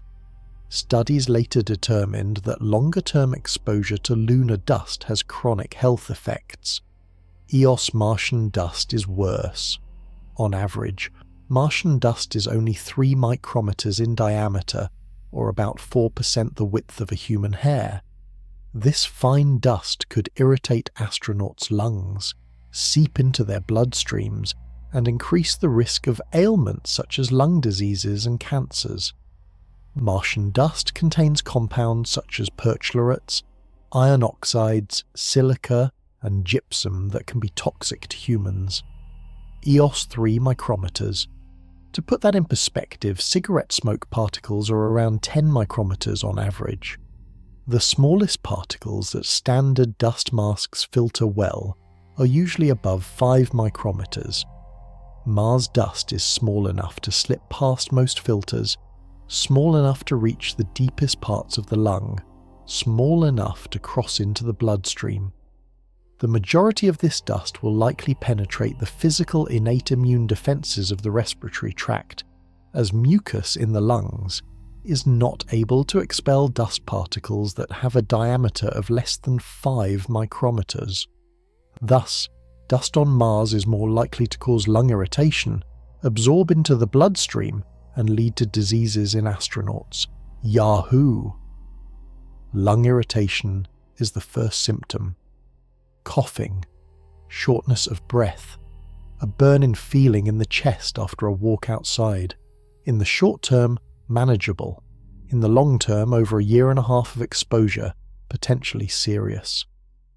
The dust also carries electrical charge. Mars is dry. The air is thin. Static electricity builds easily on moving surfaces. Dust particles cling to spacesuits, to equipment, to anything that has been outside, with enough force that simply brushing them off does not work. They have to be vacuumed, washed, or mechanically scraped away, and even then some always remain. When the crew comes back inside the habitat, dust comes with them, on the suit, in the seams of the airlock, through any ventilation path that is not perfectly filtered. The habitat atmosphere, sealed and pressurized, starts picking up a background level of Martian dust that grows with each excursion. Apollo handled lunar dust badly. Astronauts tracked it into the modules, inhaled it, smelled it. One described the smell as similar to gunpowder. The dust caused sneezing, watery eyes, congestion, and minor rashes. Those missions were days long. A Mars surface mission is well over a year. Mission planners are designing airlocks with multiple stages, suits with vacuum attachments, and suit ports that allow astronauts to enter the suits from inside the habitat without bringing the suits themselves indoors. Each solution adds complexity, each adds failure modes, and none of them eliminates dust contamination entirely. Both dust transport and adhesion can increase the risks of astronaut exposure, in particular when the spacesuit is removed in the airlock and high airborne dust levels may be reached. If the dust particles are inhaled, ingested, absorbed through the skin, or have contact with the eyes, then significant health effects could occur. BIS, significant health effects. That is the phrase from the research, not minor, not manageable, significant. And the dust is not just an irritant, it is a chemistry problem. Because of what Mars has been making in its soil for billions of years, the Martian soil contains a chemical that is banned in drinking water on Earth. Perchlorates are chlorine-oxygen compounds, a chlorine atom bonded to 4 oxygens. On Earth they are found in rocket propellants, fireworks, and some industrial waste. Trace amounts occur naturally, but concentrated perchlorate is rare. On Mars, perchlorates are everywhere. The highly oxidative anion perchlorate was detected in abundance at the landing site of the 2007 Phoenix lander, as well as at the 2011 Curiosity landing area. It is now clear that perchlorates occur globally on Mars. PubMed Central. Every lander that has looked for perchlorates has found them. Phoenix in the Arctic, Curiosity near the equator, Perseverance at another site entirely. Perchlorate is not a local anomaly. It is baked into the Martian regolith, at levels somewhere between 0.5% and 1% of soil mass. That sounds low. It is not. Inhaled perchlorate presents a challenge for astronauts as they traverse Mars for its impacts on hormonal regulation. The major side effect associated with the prevalence of perchlorate in Martian dust is aplastic anemia from thyroidal impacts. The current safe exposure limit is about 0.0007 milligrams per kilogram body weight per day, which translates to a few milligrams per day. PubMed Central, a few milligrams per day, that is the safe exposure limit for an adult. A crew walking through dust-coated terrain, with perchlorate-laden dust on their suits and in their airlocks, can exceed that limit easily. The damage happens in the thyroid. Perchlorate competes with iodide for uptake by the thyroid gland.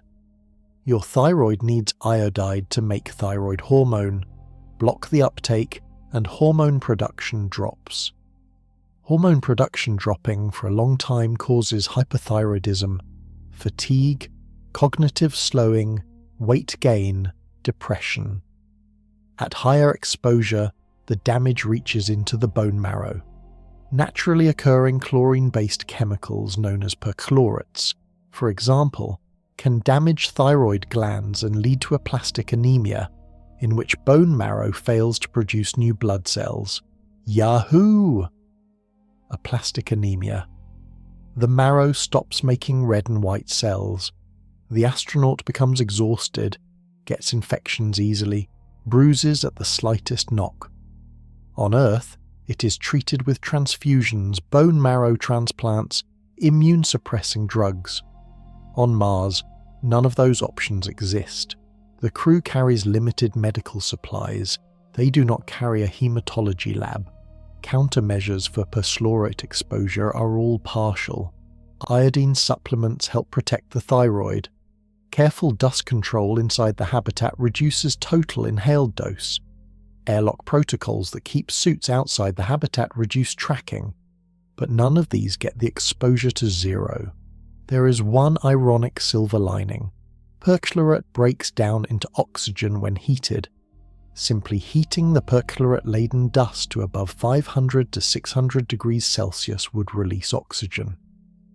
Chemistry world. In theory, the same soil chemistry that threatens the crew could be used as a source of breathable oxygen for long-duration operations.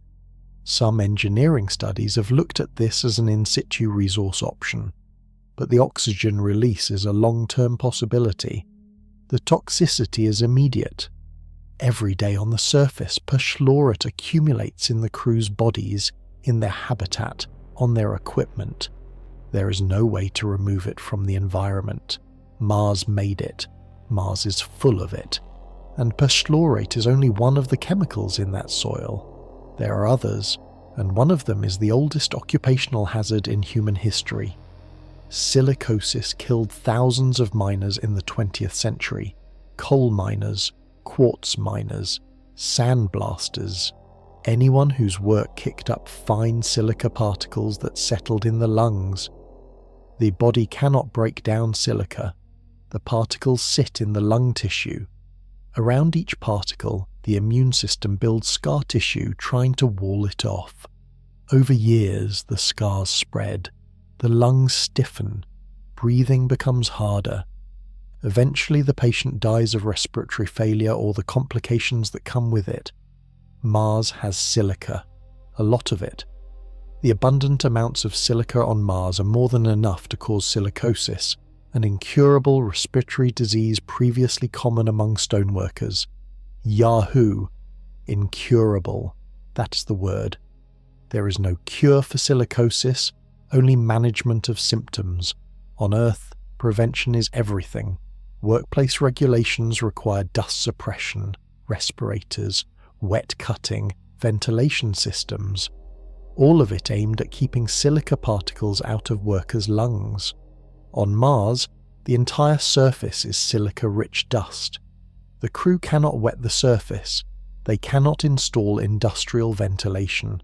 They cannot leave the workspace at the end of a shift. The workspace is the planet. The particles are exactly the wrong size. Crystalline silica particles smaller than about 10 micrometers across are the dangerous fraction. Martian dust at around 3 micrometers falls squarely into that range. Inhaled, the particles penetrate deep into the lungs, deeper than the body's mucus defenses can handle, and settle permanently. Martian dust is known to consist of a number of toxic substances, including respirable crystalline silica, hexavalent chromium, arsenic, etc., and perchlorates. Inhalation of the smaller particles, below 10 micrometers down to 0.1 micrometers, into the deeper reaches of the lung may cause edema, fibrosis, and cancer. Bis-space fibrosis is the scarring, edema is the fluid buildup, cancer is the long-term threat. All three are on the table for crews exposed to Martian dust for extended periods, and the dust contains more than just silica. Additional regolith particles include iron oxides and gypsum, as well as trace toxic metals including arsenic, beryllium, cadmium, and chromium. These are collectively associated with a host of other problems such as gastrointestinal inflammation, cancer, and weakened immune systems. Yahoo! Arsenic, beryllium, cadmium, hexavalent chromium. The list reads like a worst-case contamination report from an industrial accident. Each chemical has its own toxicity profile. Arsenic in the drinking water causes a range of cancers over long exposure. Beryllium, inhaled, can cause chronic lung disease. Cadmium accumulates in the kidneys. Hexavalent chromium is a known human carcinogen. None of these cause instant death at the levels present in Martian dust. All of them cause slow, cumulative damage over months and years. The crew's medical plan has to assume some exposure is inevitable. Filters in the habitat are rated for the smallest particles. Airlocks are designed for aggressive decontamination. Suits are inspected and cleaned after every excursion. Still, the background levels in the habitat atmosphere will slowly rise over a year and a half. Mission planners are quietly accepting that the first Mars crews will come home with measurable lung damage. The damage may not show symptoms during the mission. It may not even show symptoms for years.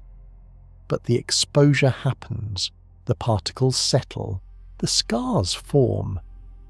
The people who walk back out of the return capsule on Earth will carry a little piece of Mars in their lungs for the rest of their lives, which is why the habitat has to be a fortress against the outside, and building that fortress is harder than it sounds.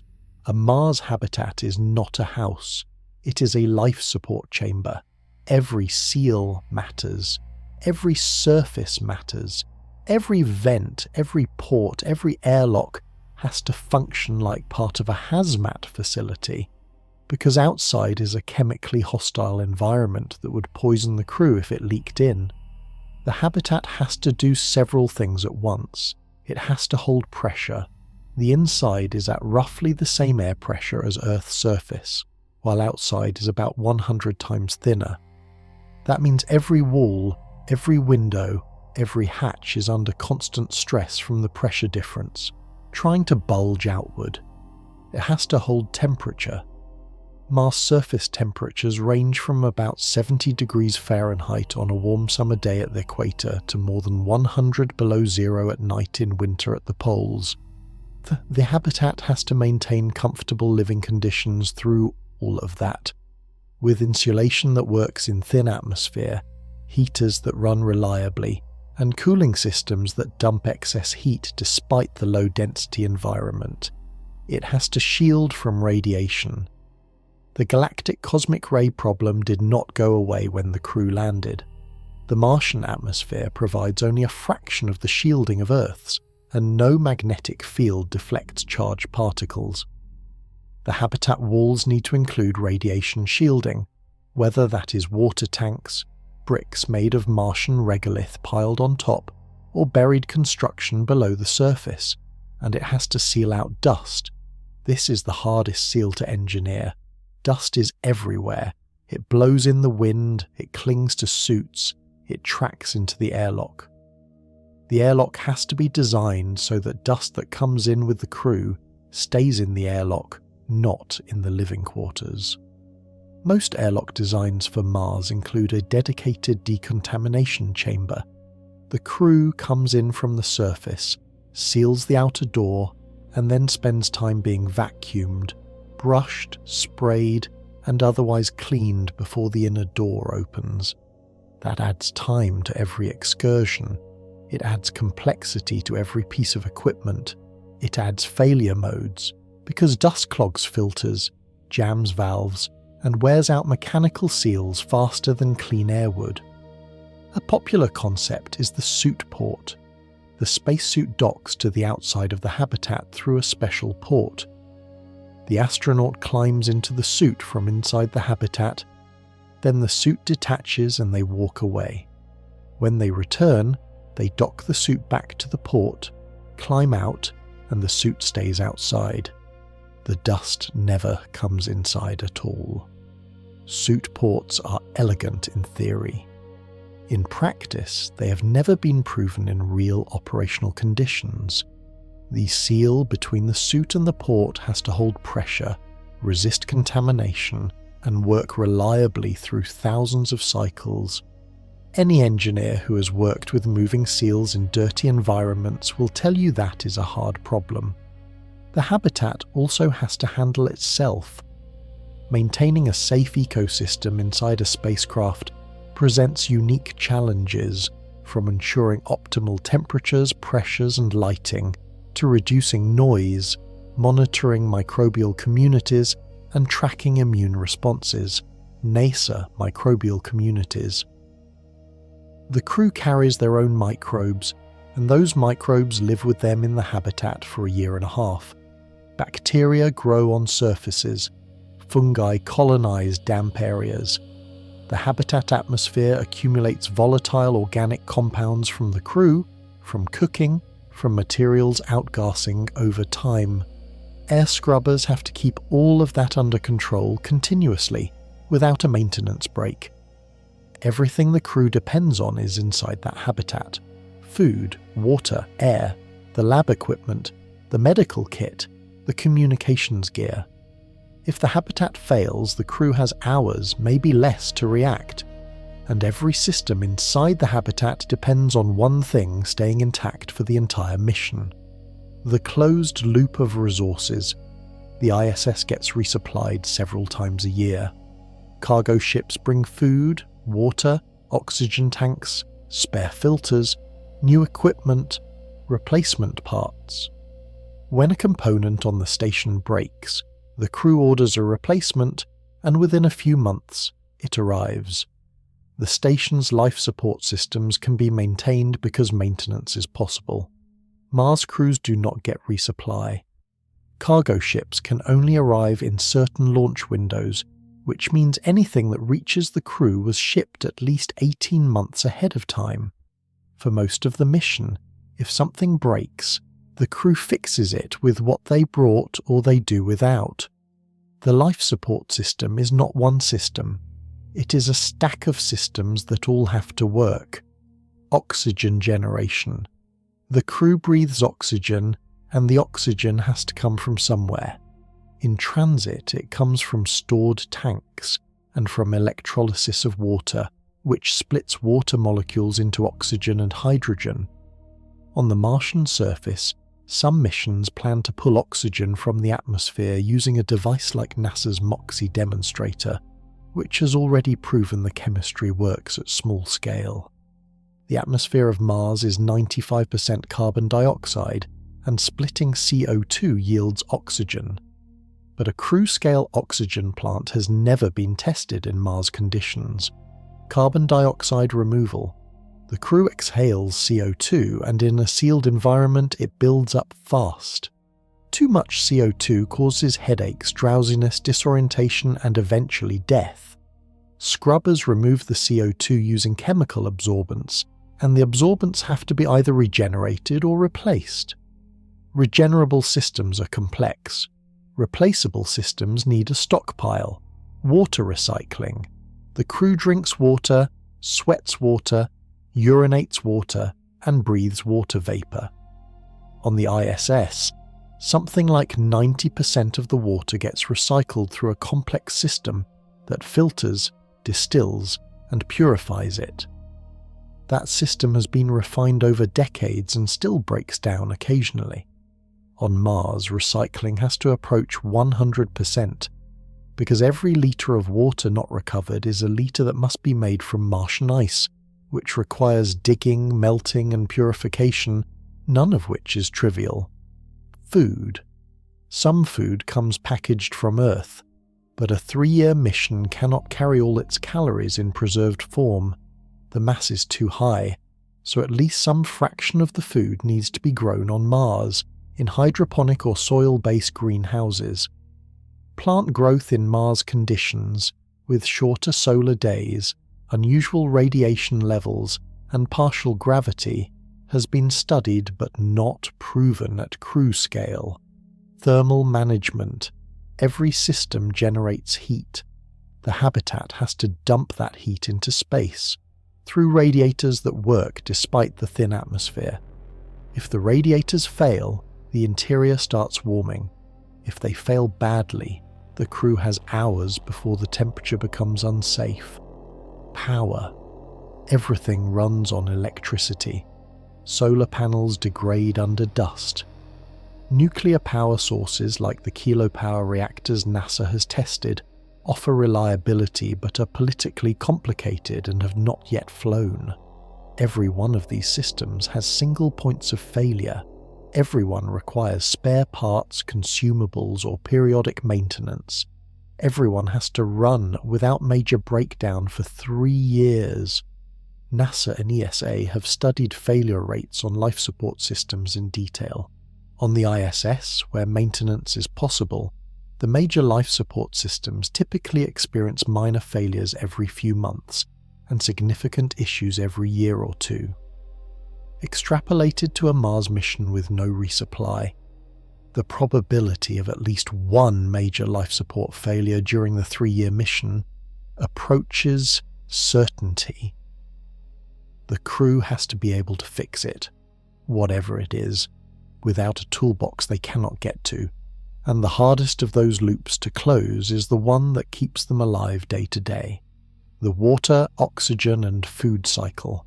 On Earth, resources are essentially infinite. Tap water, grocery stores, air whenever you need it. The cycle of resource consumption and regeneration happens so large and slow that individuals never see it.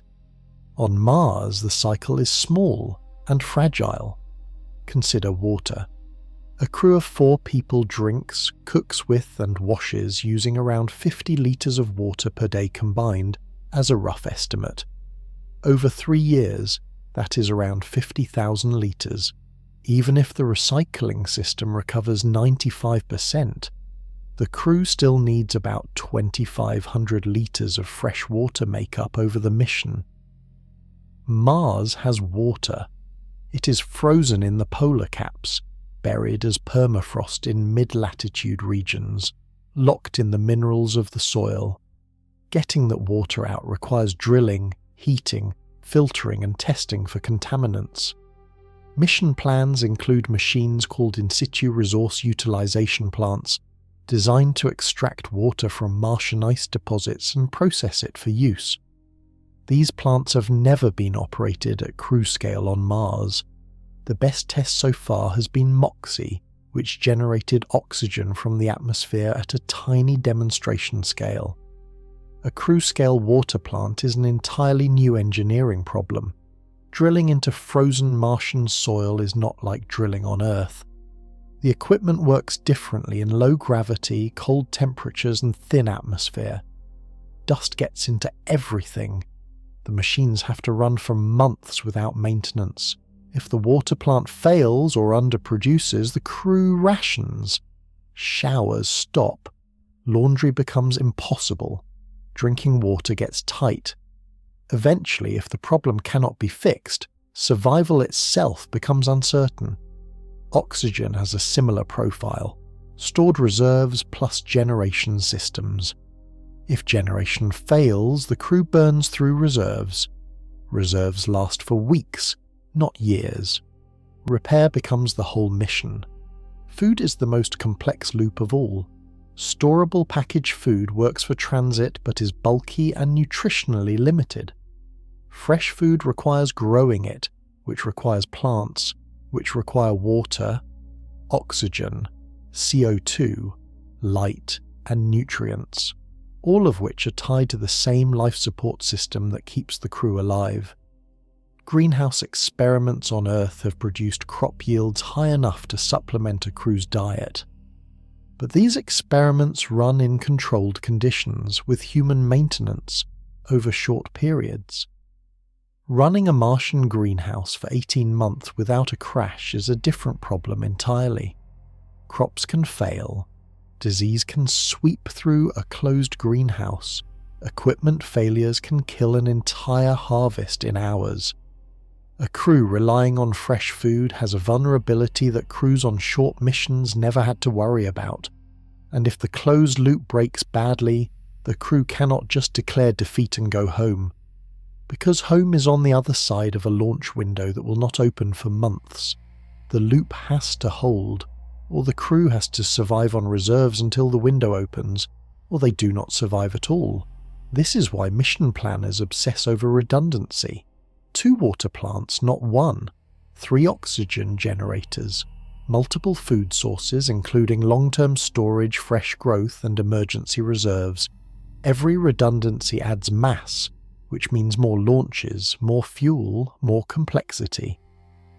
And then there is the one resource the crew cannot afford to run out of, the one that determines whether they ever leave Mars alive. The return trip requires fuel. A lot of fuel. More fuel than the crew could possibly bring with them. Here is the basic rocket equation problem. Every kilogram of fuel you carry all the way to Mars required more fuel to launch it from Earth. The tyranny of the rocket equation means that bringing return fuel with you is exponentially expensive. At some point, the math simply says no. You cannot carry enough fuel from Earth to launch a crew off Mars and back home, so you make the fuel on Mars. The technology is called Insitu propellant production. The basic idea is to take materials from the Martian environment, run them through chemical reactions, and produce rocket fuel locally. The crew arrives, their ascent vehicle is already on the surface, and a fuel plant has been slowly producing propellant for them during the months or years before their arrival. The chemistry works. CO2, which makes up 95% of the Martian atmosphere, can be combined with hydrogen to produce methane and water. The methane becomes rocket fuel. The water can be electrolyzed to make oxygen, which becomes the oxidizer. This process is called the Sabatier reaction, and it has been run on Earth for over a century. SpaceX plans to produce rocket fuel on Mars using local water ice and atmospheric CO2. But these technologies are still under development and need to be tested in real Martian conditions. Vocal media. The challenge is scale and reliability. A crew-scale fuel plant has to produce tens or hundreds of tons of propellant. It has to run for months or years continuously without hands-on maintenance. It has to operate in cold, dusty, thin atmosphere conditions. The equipment has to survive launch, entry, descent, and landing without damage. It has to set itself up or be set up by robotic precursors before the crew arrives. Every step is unproven at scale. The fuel plant needs hydrogen as a starting material. Hydrogen is extremely light and diffusive, meaning it leaks through almost any container over time.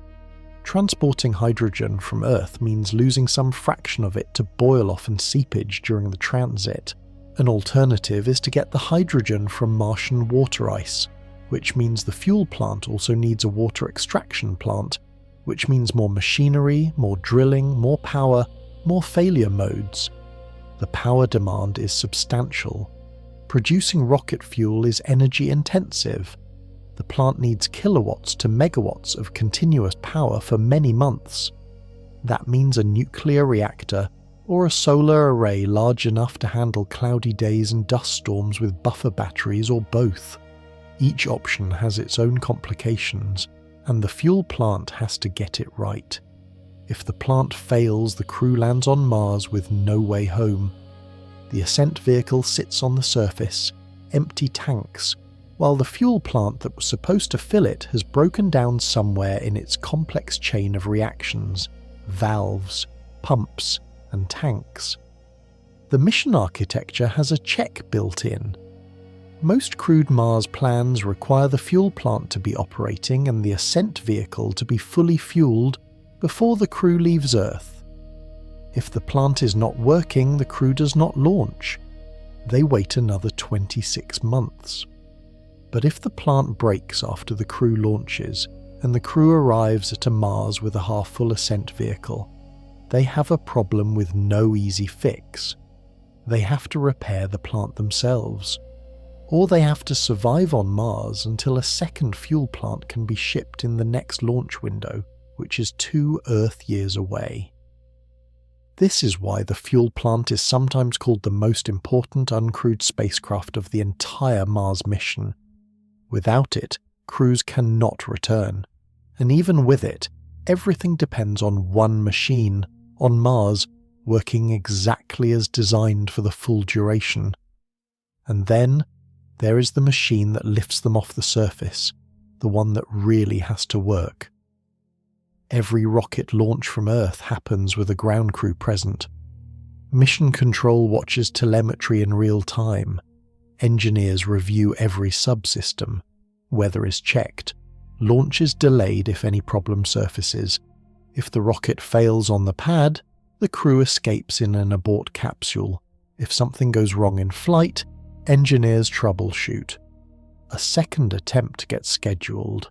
The Mars Ascent Vehicle has none of that.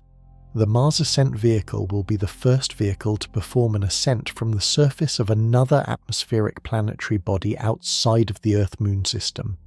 Significant light time delay requires complete autonomy of flight throughout ascent, and naturally a high level of reliability is desired in both hardware and software subsystems. BBBVB complete autonomy. That phrase covers a lot of implicit horror. The MAV sits on the surface of Mars for months or years before it is used. It has to survive dust storms, temperature extremes, potential micrometeorite impacts, and the general harshness of the Martian environment. It has to keep its fuel intact, its engines functional, its avionics working, its guidance computer responsive.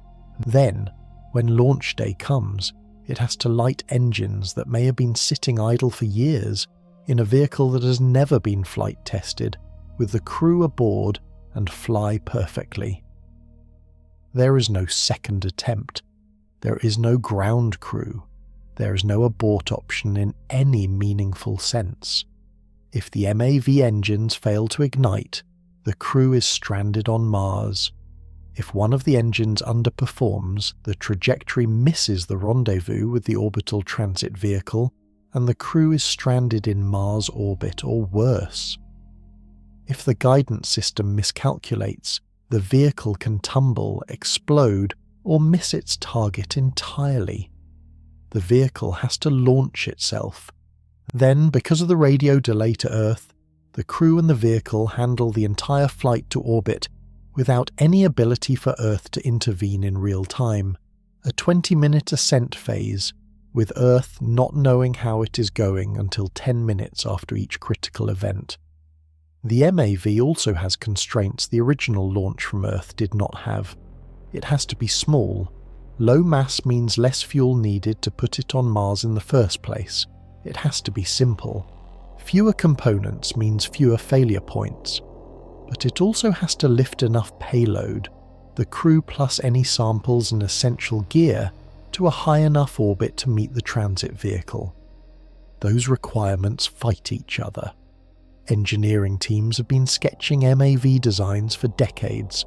Most designs use 2 stages, similar to a miniature version of Earth-launched rockets. The fuel is typically liquid methane and liquid oxygen, the same propellants produced by the Insitu fuel plant. Integrating the MAV with the fuel plant is another dance of connections, valves, and transfer procedures that all have to work before launch day. And the crew is aboard the whole time, strapped into acceleration couches, bodies weakened from a year and a half in reduced gravity, hearts smaller than when they landed, bones thinner, vision possibly affected, facing the same 4 to 6 G-loads of ascent that they faced on the way down. Every MAV launch is a final exam that has to be passed on the first try, and the exam is graded by Mars, which has no partial credit. If it works, the crew reaches orbit. They rendezvous with the transit vehicle, which has been waiting. They dock, they transfer, they begin the long trip home, and the trip home is, in some ways, the worst part of the mission. The crew leaves Mars depleted. Everything that weakened them on the way out has continued weakening them on the surface. Bones are thinner than at launch, even with exercise. Muscles are smaller. Hearts have adapted to partial gravity. Eyes show whatever sans changes have occurred over almost 2 years. Immune systems have been dealing with latent virus reactivations. Minds are tired from 18 months of isolation, followed by a launch, followed by the prospect of another 7 months in a metal tube. And the trip home is as long as the trip out, maybe longer. The return trajectory depends on the relative positions of Earth and Mars, which again only align certain ways. The typical mission profile is called a conjunction class mission. The crew stays on Mars for about 18 months, waiting for the planets to line up for an efficient return. Then they launch, follow another home and transfer orbit back toward Earth, and spend roughly 7 to 9 months in transit again. During the return, the crew is facing the same problems as the outbound trip: radiation, boil-off, isolation, confinement, psychological strain. But this time with bodies that have been beaten down for 2.5 years already. Bone loss continues. Even with exercise, the crew is in microgravity again. The damage that started on the outbound trip resumes. Muscle atrophy accelerates. Cardiovascular deconditioning deepens. Mentally, the return has a different shape than the outbound. The novelty is gone. The mission objectives are complete. The work is finished. What remains is the wait to get home. Psychologically, this can be harder than the outbound trip. Astronauts call it the get-home-eatis phase, where every day feels longer than the last, and the anticipation of arriving consumes mental bandwidth. The ship itself has been through a lot. 7 months out, 1.5 years parked in Mars orbit, 7 months back. Systems have been running continuously. Filters have been accumulating contaminants. Pumps have been running. Seals have been holding pressure. Radiation has been slowly degrading electronics. Every subsystem has more wear than it had at launch. And there is the fuel consideration. The return trip requires fuel. The MAV carried the crew to the transit vehicle. The transit vehicle has fuel stored for the Earth return burn. That fuel has been sitting in tanks for years, slowly boiling off at whatever rate the insulation allows. Mission planners have to budget enough fuel margin that boil-off losses do not strand the crew short of Earth. If the boil-off exceeds predictions, the return burn might be underfueled. The crew reaches Earth on a different trajectory than planned. Maybe still survivable, maybe not. Throughout the return, the crew has the same radio delay, the same solar conjunction risks, the same autonomy requirements as the outbound trip. If something breaks, they fix it. If someone gets sick, they treat them. If a crew member is struggling psychologically, the others carry them.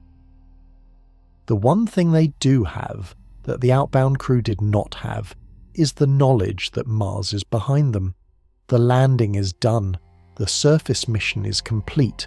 Whatever they came to do, they did. Now they just have to survive the coast home, and the coast ends with one more re-entry. One more violent deceleration, and one more body system that has to remember what Earth feels like. Earth grows in the window, blue and white and achingly alive. After 3 years away, the crew sees their home planet as the destination, not as the thing they came from, as the thing they are trying to reach. The return capsule separates from the transit vehicle weeks before arrival. The crew transfers into a small, heavily shielded re-entry vehicle, designed specifically for the final plunge into Earth's atmosphere. The transit vehicle, which has carried them across the solar system and back, is left behind in space, its work done. The re-entry begins at speeds higher than any mission except Apollo. Coming back from Mars, the capsule is travelling faster than a return from the Moon, because it's been falling inward toward the Sun and picking up speed the whole way. Re-entry speeds can exceed 30,000 miles per hour. That speed, hitting Earth's atmosphere, creates a fireball brighter than any previous crewed re-entry. Temperatures on the heat shield exceed Apollo-era peaks. Deceleration loads reach extreme levels, potentially over 7G. For a crew that has spent years in zero and partial gravity, 7G is brutal. It presses them into their couches hard enough that breathing is difficult. Vision tunnels.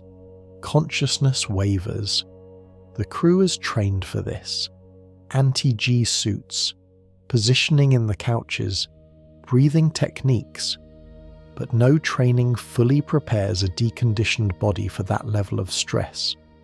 If they make it through re-entry, parachutes deploy, the capsule splashes down in the ocean or lands under parachutes on solid ground, depending on the design. Recovery teams are waiting. Helicopters, ships, medical personnel. The hatch opens. The crew smells Earth air for the first time in 3 years, and they discover that they cannot stand. Orthostatic intolerance. Astronauts may feel dizzy or faint upon returning to Earth due to weakened circulation. Falco. After 6 months on the ISS, astronauts often need to be carried from the capsule. After 3 years from Mars, the situation is worse. Bones that have lost significant density cannot handle normal weight bearing without risk of fracture. Muscles too weak to hold the body upright against full gravity.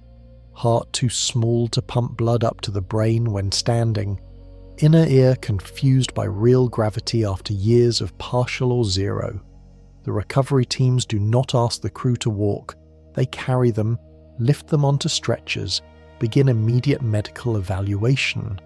Fluids by IV, vital signs monitored, bone density imaging scheduled, cardiovascular workup begun.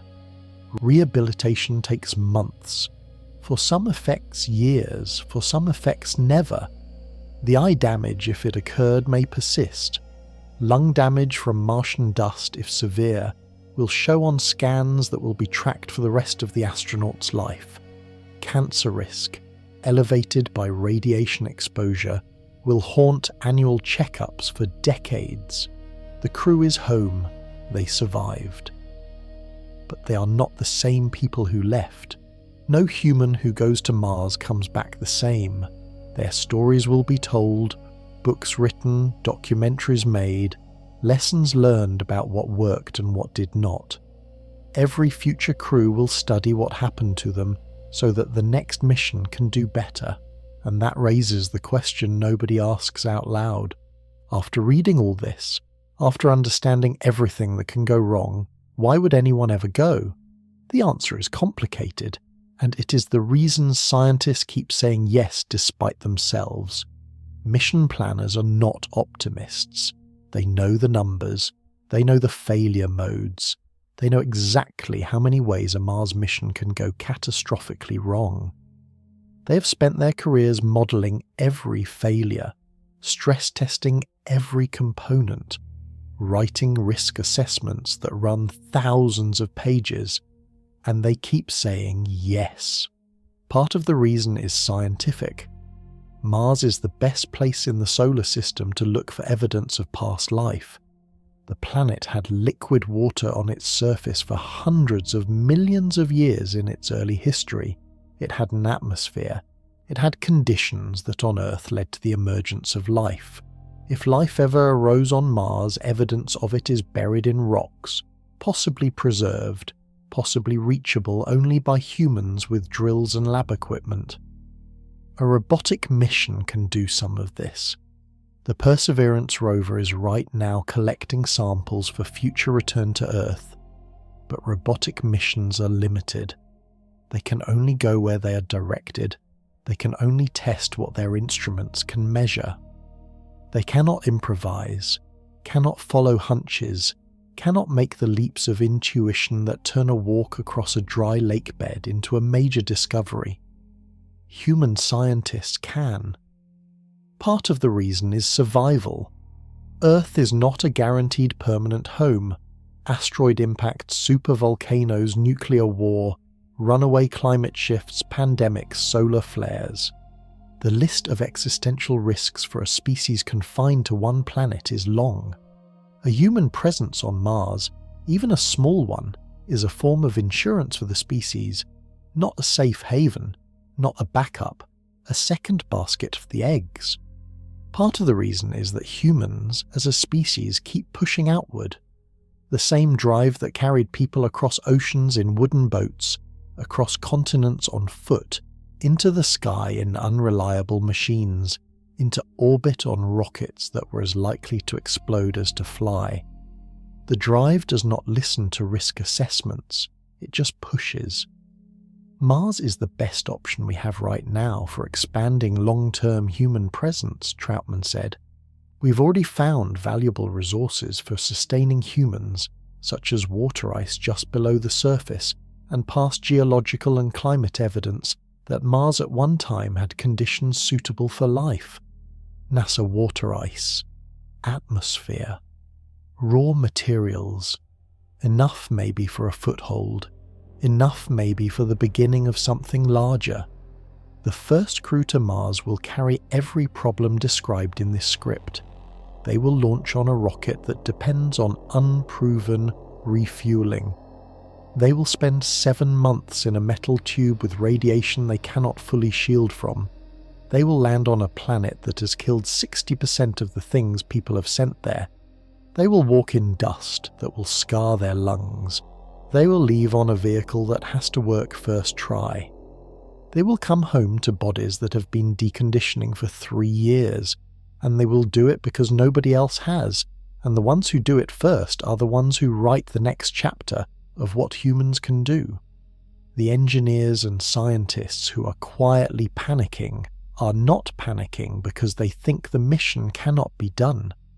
They are panicking because they know how many ways it can fail, and they are the ones responsible for making sure it does not. Every one of them could at any time recommend that the first crewed Mars mission be delayed.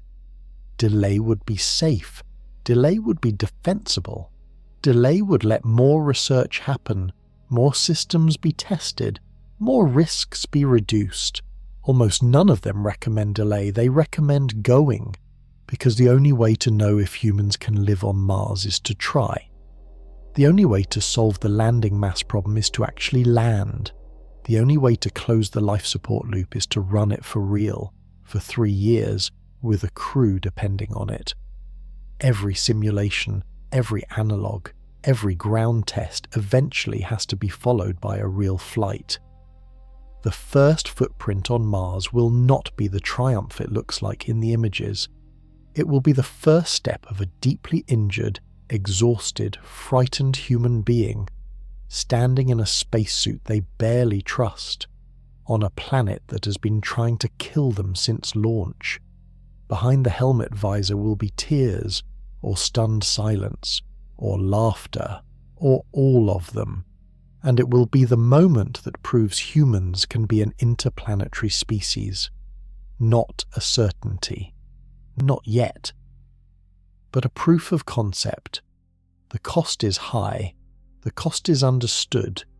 The cost is being paid right now, in training centers and clean rooms and mission planning meetings, by people who know the numbers and are doing it anyway.